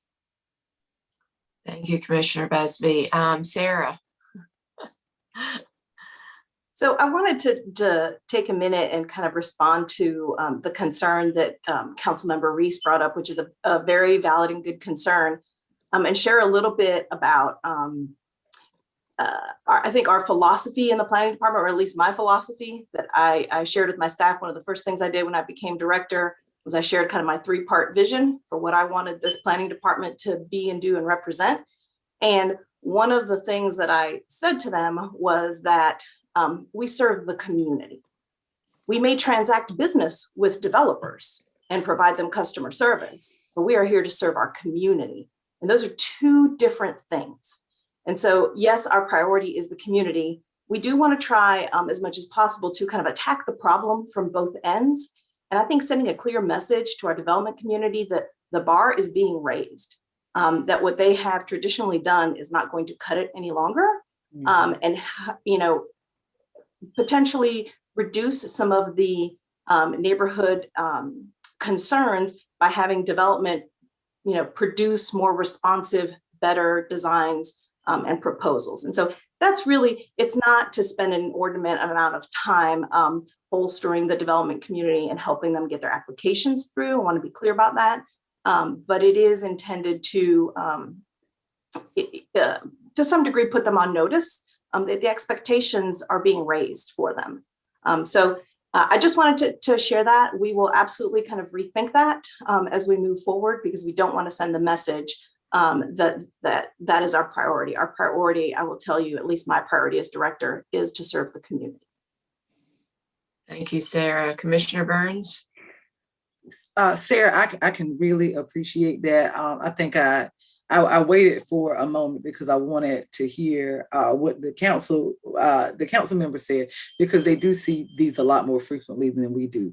But I have to echo some of the sentiments first of Councilman Reese, because I heard the same thing he heard. And we need to make, we're some pretty smart folks here. Folks in the community are pretty smart. So I don't think it was necessarily a question of like intention, but if that's what we heard, then that might be what the community hears as well. So I think that those are some things that we might want to work through, because you said you brought it to us, for suggestions on how this is put forth to the community. I would imagine, I could go out and say, oh, we have this really great tool that's going to offer transparency. You can be interactive. I can say that all day. I think the other thing that they're hitting on is the fact that though this tool might be for that, our lived experience and the application of how this thing will be used, there will be individuals who will be a bit overzealous and say, no, this is my opportunity to say, why is this here? Because they're not going to understand that the application's not in yet. So those are just some things I think in the real life application of it, those are concerns that they have. And I want to go back to something that Councilwoman Caballero said, and you replied that, that's why we're here. Should we do less? Should we do more? I just want to remind everybody, we've already presented this tool. We are live on YouTube. So any changes that we make to it, people are going to be like, Also, they don't want us to work on this. They don't want us to have this much access. They're going to reduce our access. I just want to be mindful of that, because any changes to this tool after today, they'll say, oh, well, they took away from it. And I don't want that to be what happens. So I'm just throwing all that out there, not trying to gaslight. I thought the tool was great. As soon as he put the link in there, I kind of went over there and started messing with it and had to come back and pay attention. And then it wasn't until Charlie said what he said that I knew, oh, he heard the same thing that I heard. So just know that if we picked up on that inclination, perhaps the community will as well. So even though the tool is beautiful, motorcycles are beautiful. If you don't know how to ride one, you will end up in the dirt. And so I don't want that to happen to anybody here, especially since you all have done a wonderful job. And I can't wait, to send this out to folks that I know so that they can work on it. But just know those concerns, the fact that all three of us kind of heard the same thing, be mindful of that. And I don't know if that suggestion, I don't even know if we gave you a very real tangible suggestion around what to do about that, but know that I do know that I understand your intent, but I just want you to know I heard the same thing they heard. And I'll stop there. Thank you. And Councilmember Middleton. Thank you, Madam Chair, so much. And thank you, Sarah and Chris, Alexander the Great. Good to see you all. And want to just commend you on the incredible work that you've done. So I was really looking forward to this particular agenda item, and I've jotted a couple of things down. I want to thank my council colleagues for really bookending some of the concerns and questions I had. So a couple of just high-level philosophical observations I wanted to make. Then I had a couple of drill down nuts and bolts observations and questions about the two. Firstly, one of the advantages and benefits of being in one of these seats is that the staff is incredibly responsive. I mean, if we fire off an email to the planning staff or anyone, they'll do the work and get back to us. But to be able to have a tool where you can just kind of go to it yourself and not burden the staff with it, that's user friendly, that's easily accessible, really is just, an incredibly powerful thing to do. It cuts down on time. It cuts down, and I think it's already been echoed, taxing you folk in planning who do incredible work. So I'm really, really excited about the ability to just get on my laptop and get on my own computer and just kind of pull up a case. There are other ways I can do that, but this just makes it much more efficient and quicker. So I want to thank you all for that. First off, I appreciate the egalitarian nature of this tool because my read of this is that I don't so much see it as increasing traffic or input, but really just shifting the weight. Because the traffic right now is asymmetrical. And by that, I mean, who I hear from before the deal goes down are wealthy, connected, educated people who are dialed in, who have internet, who have all of the connections. So the deluge of those emails comes before the fact. After the deal goes down, we still hear from people, but it's after the fact. It's the victims, if you will. It's those that have been impacted. So we still hear from a whole bunch of folk. Some are just coming later to the game. And so there's a weight shift. There's a weight differential. So I think this tool helps us kind of like a dam with a river of flowing water. And I think this has already been observed, shifts the weight of what we're hearing because folk want to be dialed in and folk want to know what's going on in their neighborhoods before it happens. I think, we bandy about this concept of corporate citizenship, good corporate citizens. And one of the tenets of good corporate citizenship is being conversant on the values and history of the communities in which you work. I'm surprised at the number of developers who come and meet with me and ask for meetings with council members as their development proposals going through channels and through the process. And some of them do, but how many of them really don't know the history of a Hayti or a Bragtown? It's a piece of dirt. They want to build something there. And they don't understand, the sacred nature of the soil that they want to work on. If we can do something to impart that knowledge or encourage developers to get that knowledge as they go in, I think that's a good thing. I think it's important if we can bolster and muscularize corporate citizenship by saying, hey, you need to know something about Bragtown. You need to know something about the West End. You need to know something about Hayti and Black Wall Street, where you're working. Because, in terms of them having opportunity to make their case, they do it with us as people who have the vote. I think they should have their stuff ripped apart and their stuff considered by the folk who live in those neighborhoods.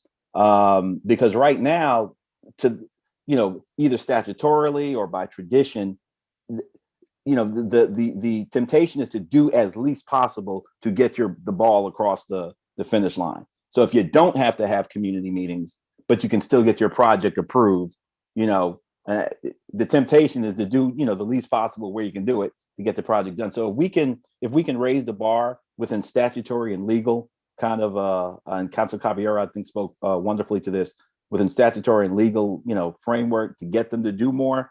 And I'm going to ask a question about that. Then I think I see no problem with that. So often from the community, what I hear is that they didn't talk to us. We didn't know. They weren't required to talk to us, so they didn't talk to us. And now this project is going on. Y'all are about to vote 2 days from now. Why didn't we hear about this? Why didn't they come talk to us? Why didn't they ask us for their input? So I think as much as we can create an atmosphere or plausibility structure where that type of interaction is normalized, your project's going to fall or rise on the merits of it. And I think having more eyes and more scrutiny from folks that are going to be directly impacted is a good thing.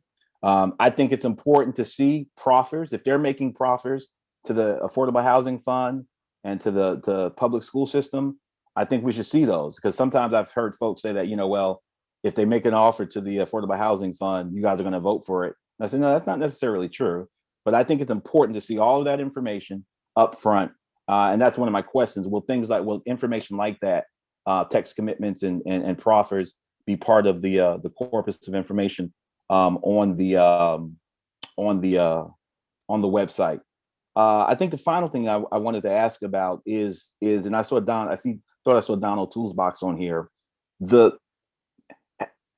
How much creativity will we have within a statutory and legal framework to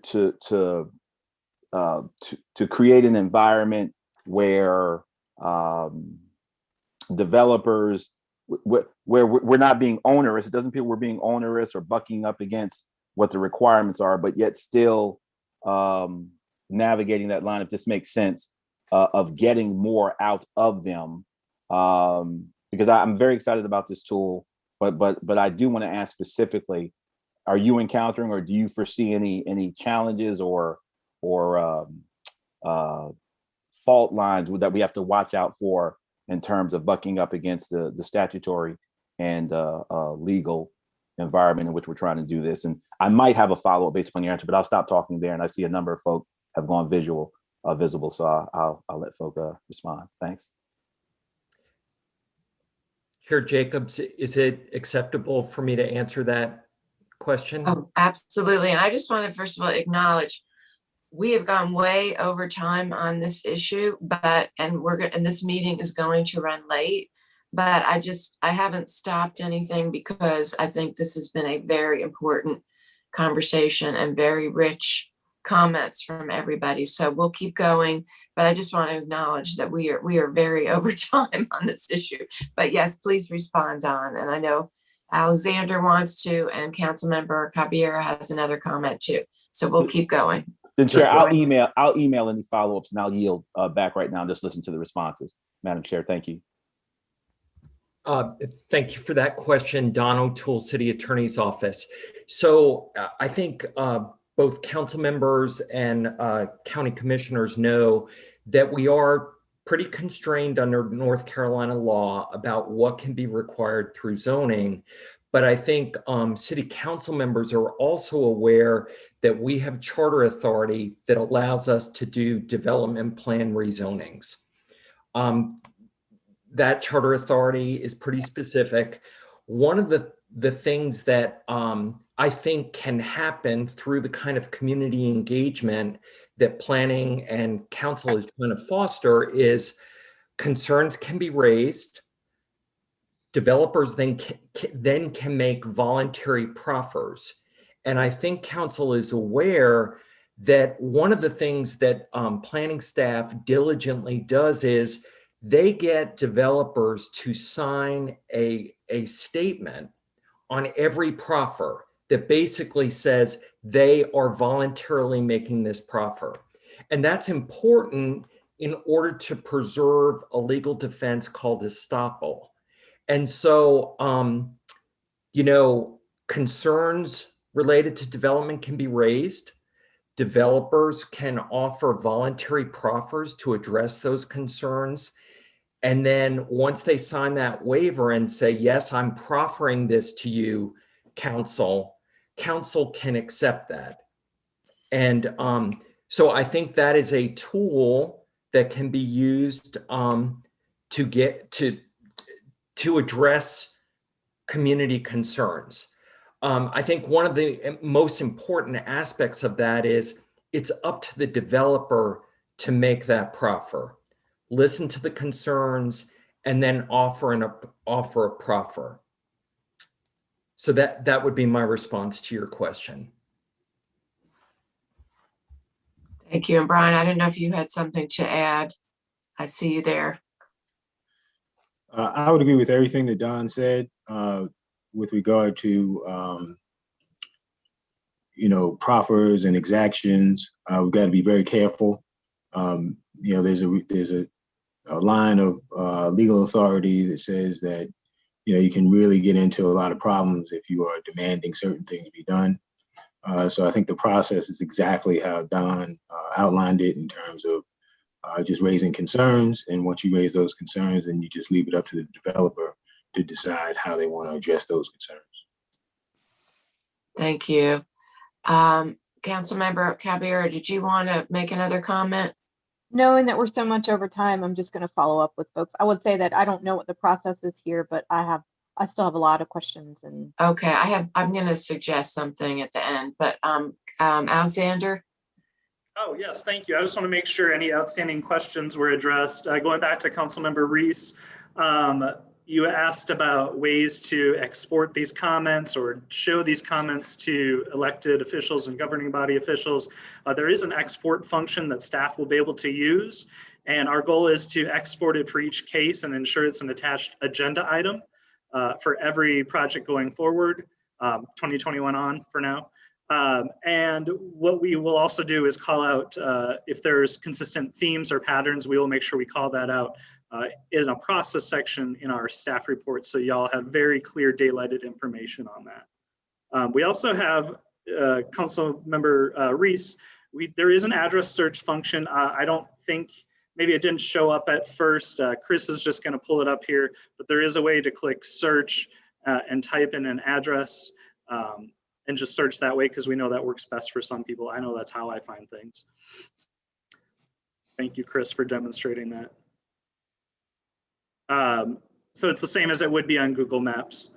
I also wanted to, Commissioner Busby, I hear you're saying about the date of application, when it was filed, the timeline, and essentially a process section where the project is in the process timeline. That is something we can build in and get added. So thank you for that feedback. And then I just wanted to touch base to expound upon two other things about what Donald Toole offered.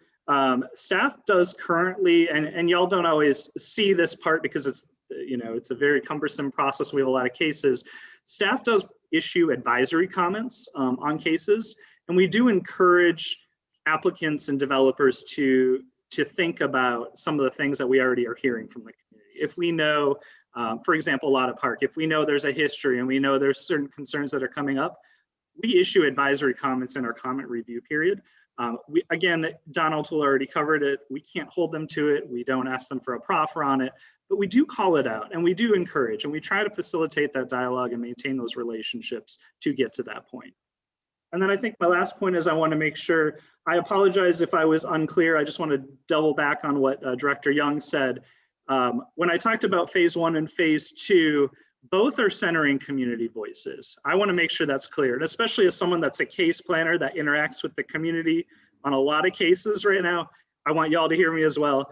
I will continue to center your voices in the project. To Director Young's point, we do have to tackle the problem from every angle. And sometimes that means using the existing systems to alter, adapt, deconstruct, or amend to meet community needs and concerns. So as someone that tends to work with the public a lot on these cases, I just want to make sure that is clear. Centering community voices in both phases is incredibly important to us. Thanks so much. Well, thank you. Well, again, this has been a very important conversation. Just to add, I don't want to repeat any of the great comments that were said.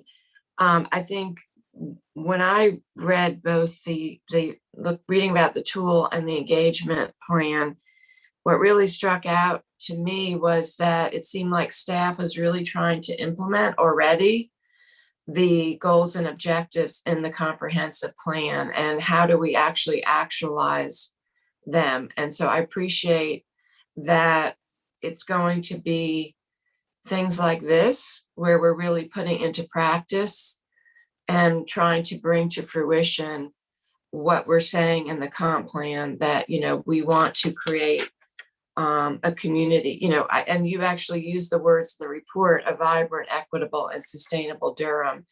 And what I perceived was trying these efforts to shift the paradigm. And that includes the relationship with the developer in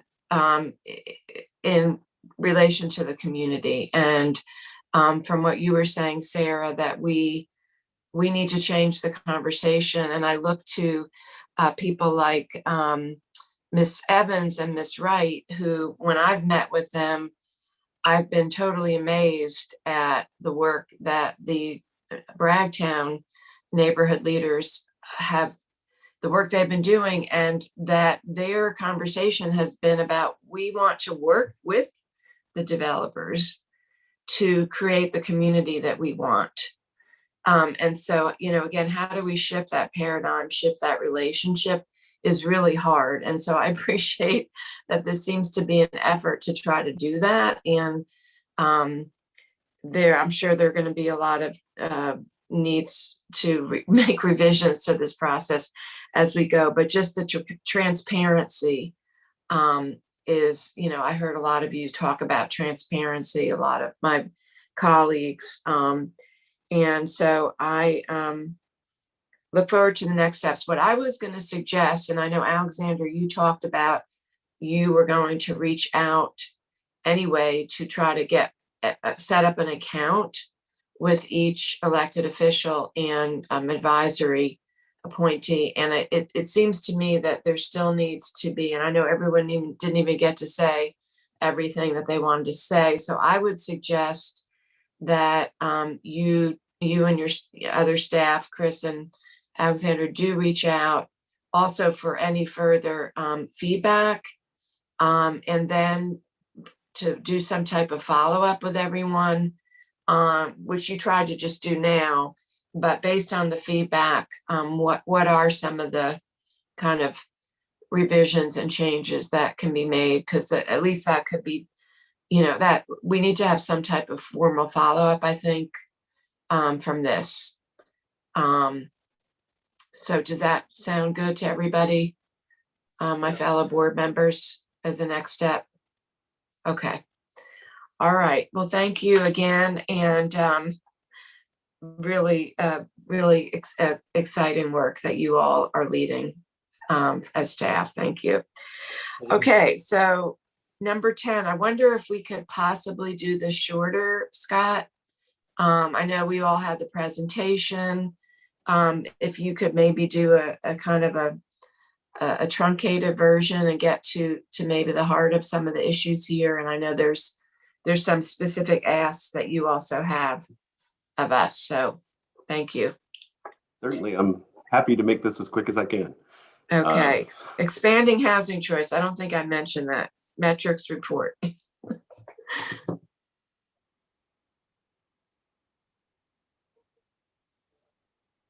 All right, good morning. I'm Scott Whiteman with the Planning Department.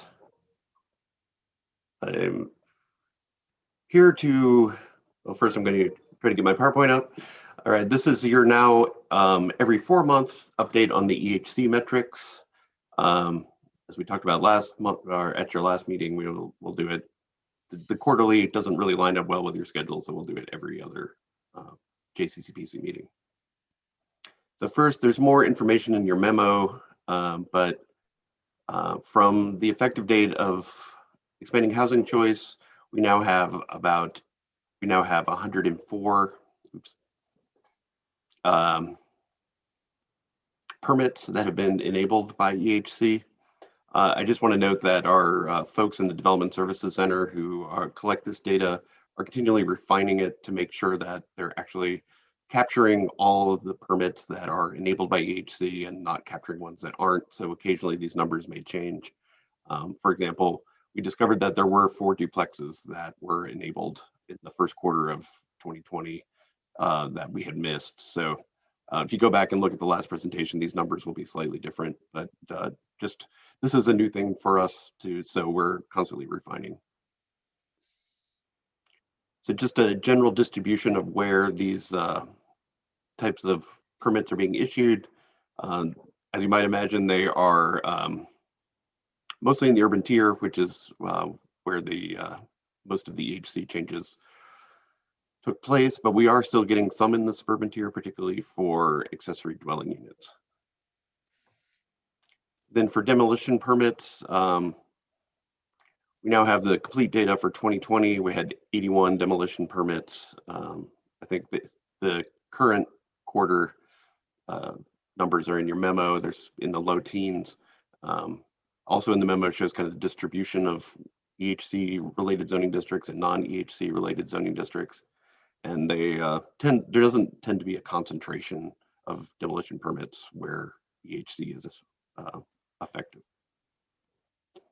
So quickly, here's a map of where the EHC permits have been issued. The pink dots are ADUs. The yellow dots are the small lot option, which looks to be the thing that's becoming more popular. We've got quite a few permits in the first quarter of this calendar year.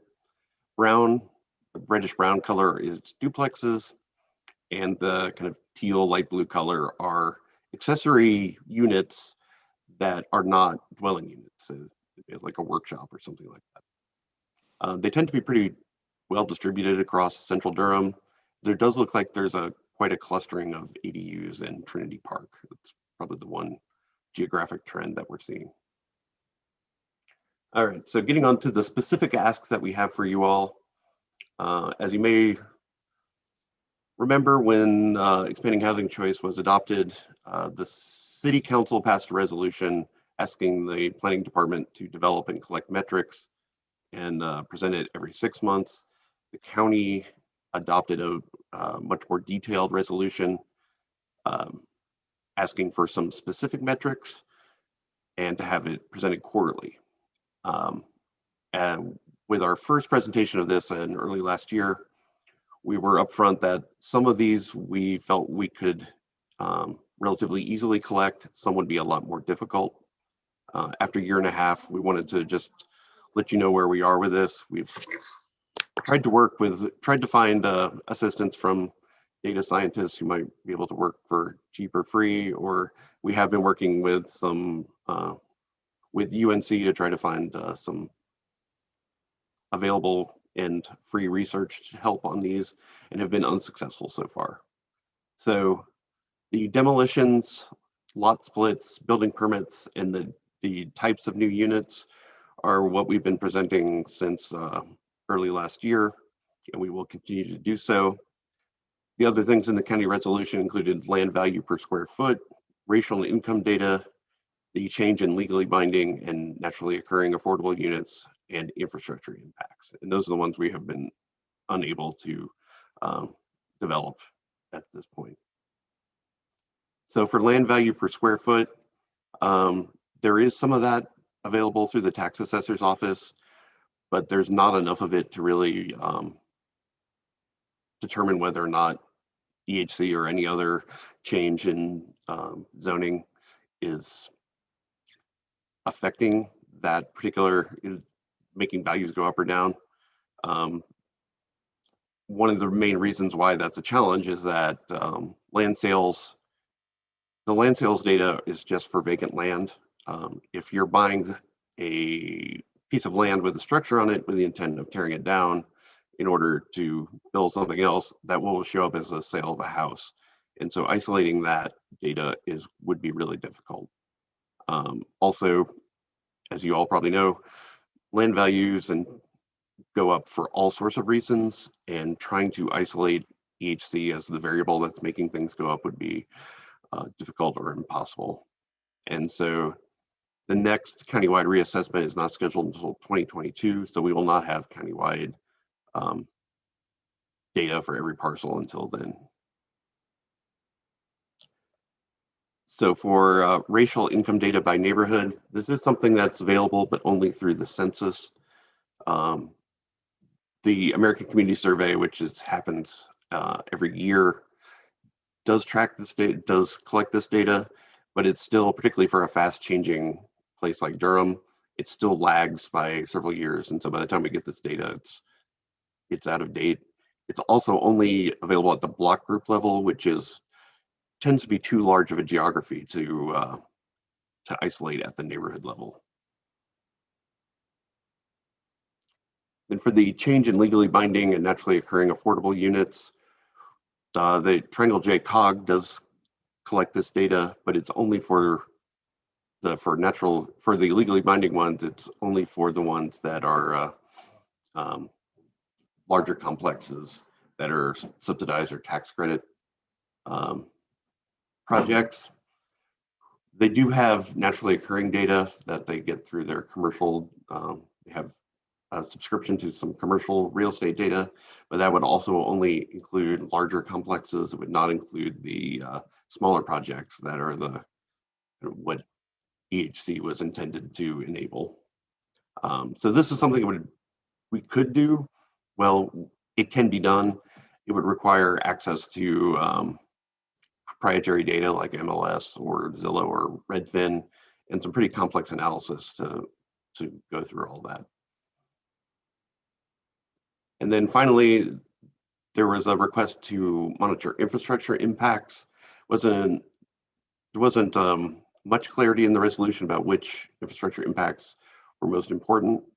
But we believe that at the current modest pace of EHC related development, that infrastructure impacts are going to be limited, and that in general, and one of the reasons behind adopting EHC was that urban infill and redevelopment typically has fewer infrastructure impacts than suburban greenfield development.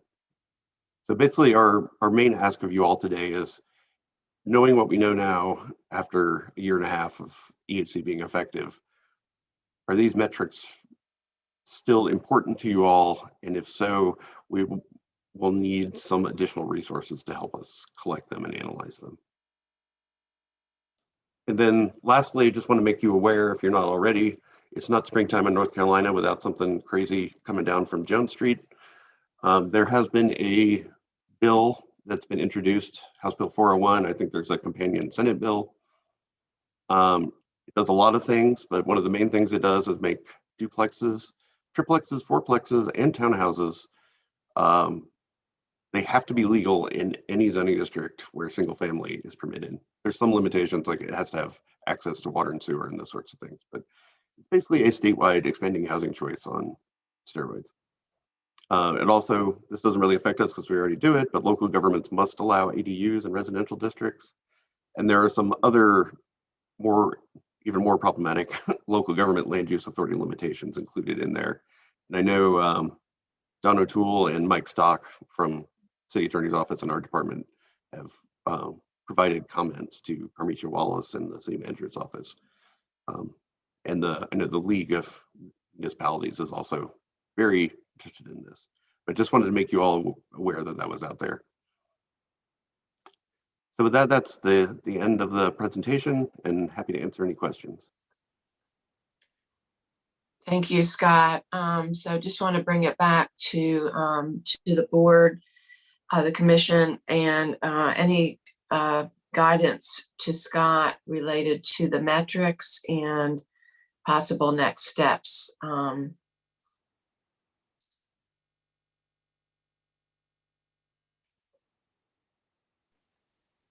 Councilmember Middleton. Thank you, Madam Chair, and thank you, Scott. Good to see you, man. So I heard your ask about resources to collect the metrics, and as I think back to the initial conversations before adopting EHC, it seemed to me that though it was a foregone conclusion that we would be collecting those metrics, and even if our at least in spirit, if we didn't codify it in letter, I know the county may have been a little more nuts and bolts in terms of what they collect, but that was certainly the animated spirit of it. So I would have, my assumption, be it right or wrong, was that is precisely the kind of stuff we were looking to see what would be impacted when you think about the conversations we had before adopting EHC. So if there was going to be a price tag collected to, and I know, and we're going to talk about the work plan a little bit. Every time we ask you folks to do something, there's limited personnel to do it, whether it's prioritizing an NPO or whatever. I get that. So I would think, though, given why we did EHC and what we were looking, the impact we were looking to have, that it's important, at least from where I sit, to garner that information and to collect that data. And obviously I'm just one vote, but whatever we need to do to put the resources and apparatus and architecture in place to get that information, I would think that would be important to measure. Other than that, we just did AHC and maybe it worked, maybe it didn't work, maybe it's impacting, having an impact, and maybe it's not. I think it's important to get that information. So that's all I'll add for now, Madam Chair. Thank you. Thanks again, Scott. Thank you. Any other commissioners? I just saw in the chat that I gave bad information about the reassessment. So thank you for clarifying that, Mr. Jacobs. Yeah, so I agree with Councilmember Middleton. I think these data points are really important, and we understand that if you all don't have the capacity to do it, that we need to look elsewhere for that expertise. I know in the materials to us, there was a mention of some other companies that do data analysis that could help with that. I think what's probably one of the key points is, how is this impacting naturally occurring affordable housing, which we know is really hard to understand. And then even the component about affordable housing, like what impact is this even having on our affordable housing, supply? And those are very complex things that we know people are trying to figure out all over this country. So yeah, I think we want to support you all and in whatever way we can. So I guess the next step would be, including that in your work plan. So do you need any other feedback from us related to that, Sarah and Scott? See, Sarah's here. I'll let her answer that question. So I think, and we can certainly, talk about it in terms of work program, but I think the reality that we're facing is that this is some of this data we're going to have to go to an outside entity to provide.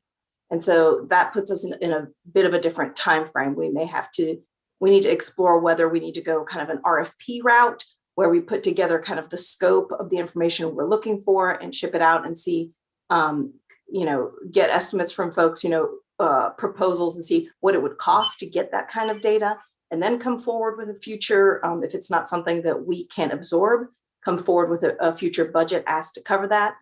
I think that's the reality of probably the next steps on this. And so I think if everyone is understanding of that reality, then we will proceed in good faith to go down that path, but it will take us a bit of time to get all that together. Thank you. And I mean, one of my questions when I looked at all the data was really even understanding when you take out the demolitions and then the new units have been, the actual number of units created, whether it's a duplex or an ADU or just a single family home, and you take out the demolitions, how many new dwelling units do we even have? I don't think we're actually, I didn't really see that as a number yet. Am I right on that? You're right, Commissioner Jacobs. We haven't provided that number, but that's an easy one to do. So we can do that for the next report. Okay, well, that would be great if you could add that. That would be very helpful. Thank you. All right. Well, thank you all so much again for letting us know what you need. We get into these things and we find out, what the reality is. So uncharted territories here. Thank you. So last item is the FY22 Planning Department work program. And I just want to make sure if I didn't miss anything in the chat here. Okay. Okay. So, okay. So last item. Thank you, Sarah. All right, I will try and make this as brief as possible. You have seen the memo and the attachments, and predominantly, I think the punchline is our work program is not really substantially changing for next year. We are continuing to work on all the things we've been working on. The big discretionary kind of item, of course, is the development of the new comprehensive plan. And so it's kind of all available hands on deck to work on that project. We do have some other projects that were added in last year's work program in terms of strengthening some environmental regulations in our ordinance. That work continues and has been ported over to this next one to be completed.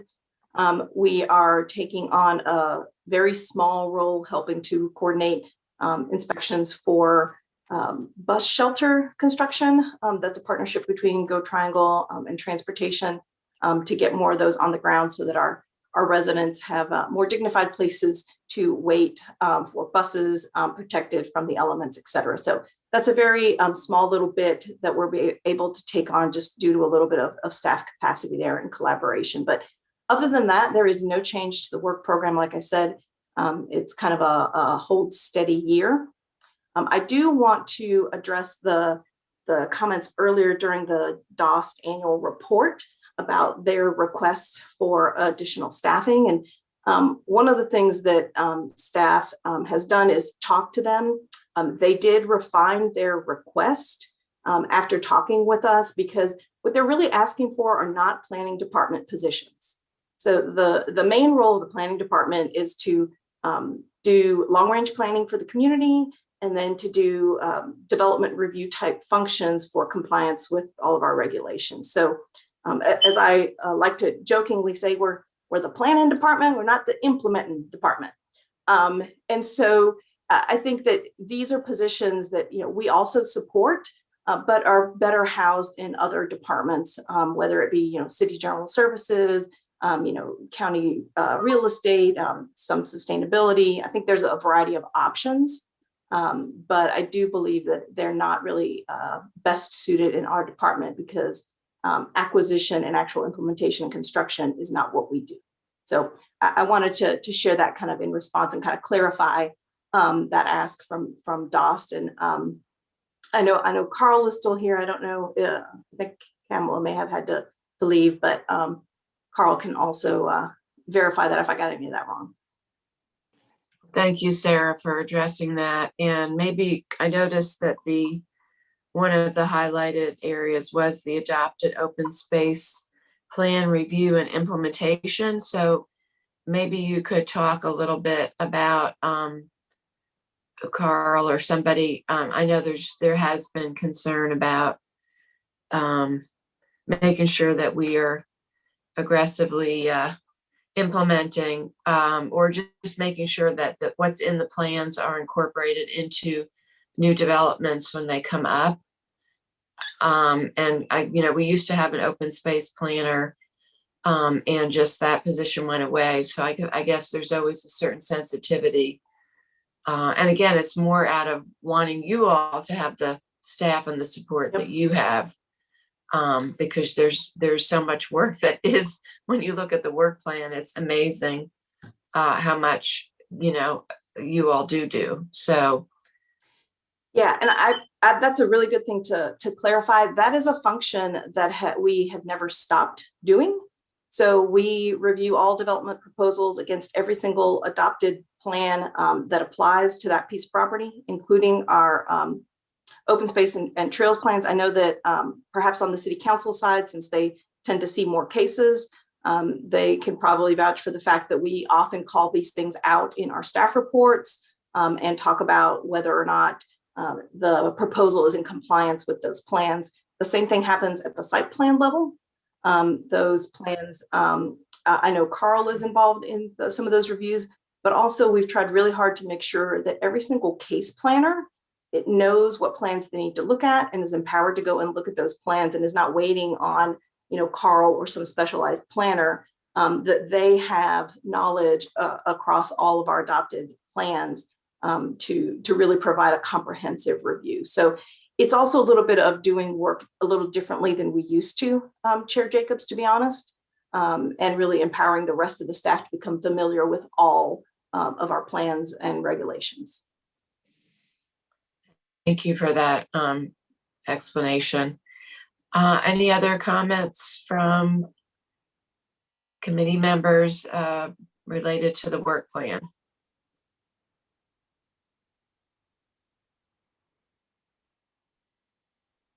Okay, so we will, I guess this is just the first draft and you're just asking for any feedback at this point is the only action from us.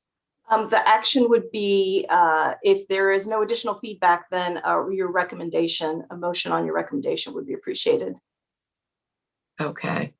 So do we have a motion for approval?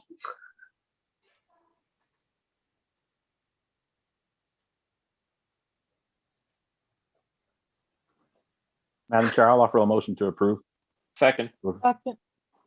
Okay, moved by Councilmember Middleton, seconded by, I think that was Planning Commissioner Busby, is that right? No? Yes? Or was that Councilmember Reese? Councilmember Reese, thank you. Okay, and can we have a roll call vote, please? Councilmember Reese, Aye. Commissioner Jacobs, Aye. Councilmember Caballero, Aye. Councilmember Middleton, I vote aye. I don't make enough to be a commissioner. Councilmember Middleton, Commissioner I vote Howerton, aye. Commissioner Howerton, she has left the meeting, I believe. Planning Commissioner Busby. Aye. And I don't think we did me or Commissioner Burns. Commissioner Burns. She's not. She's here. Commissioner She's here, Burns. she's muted.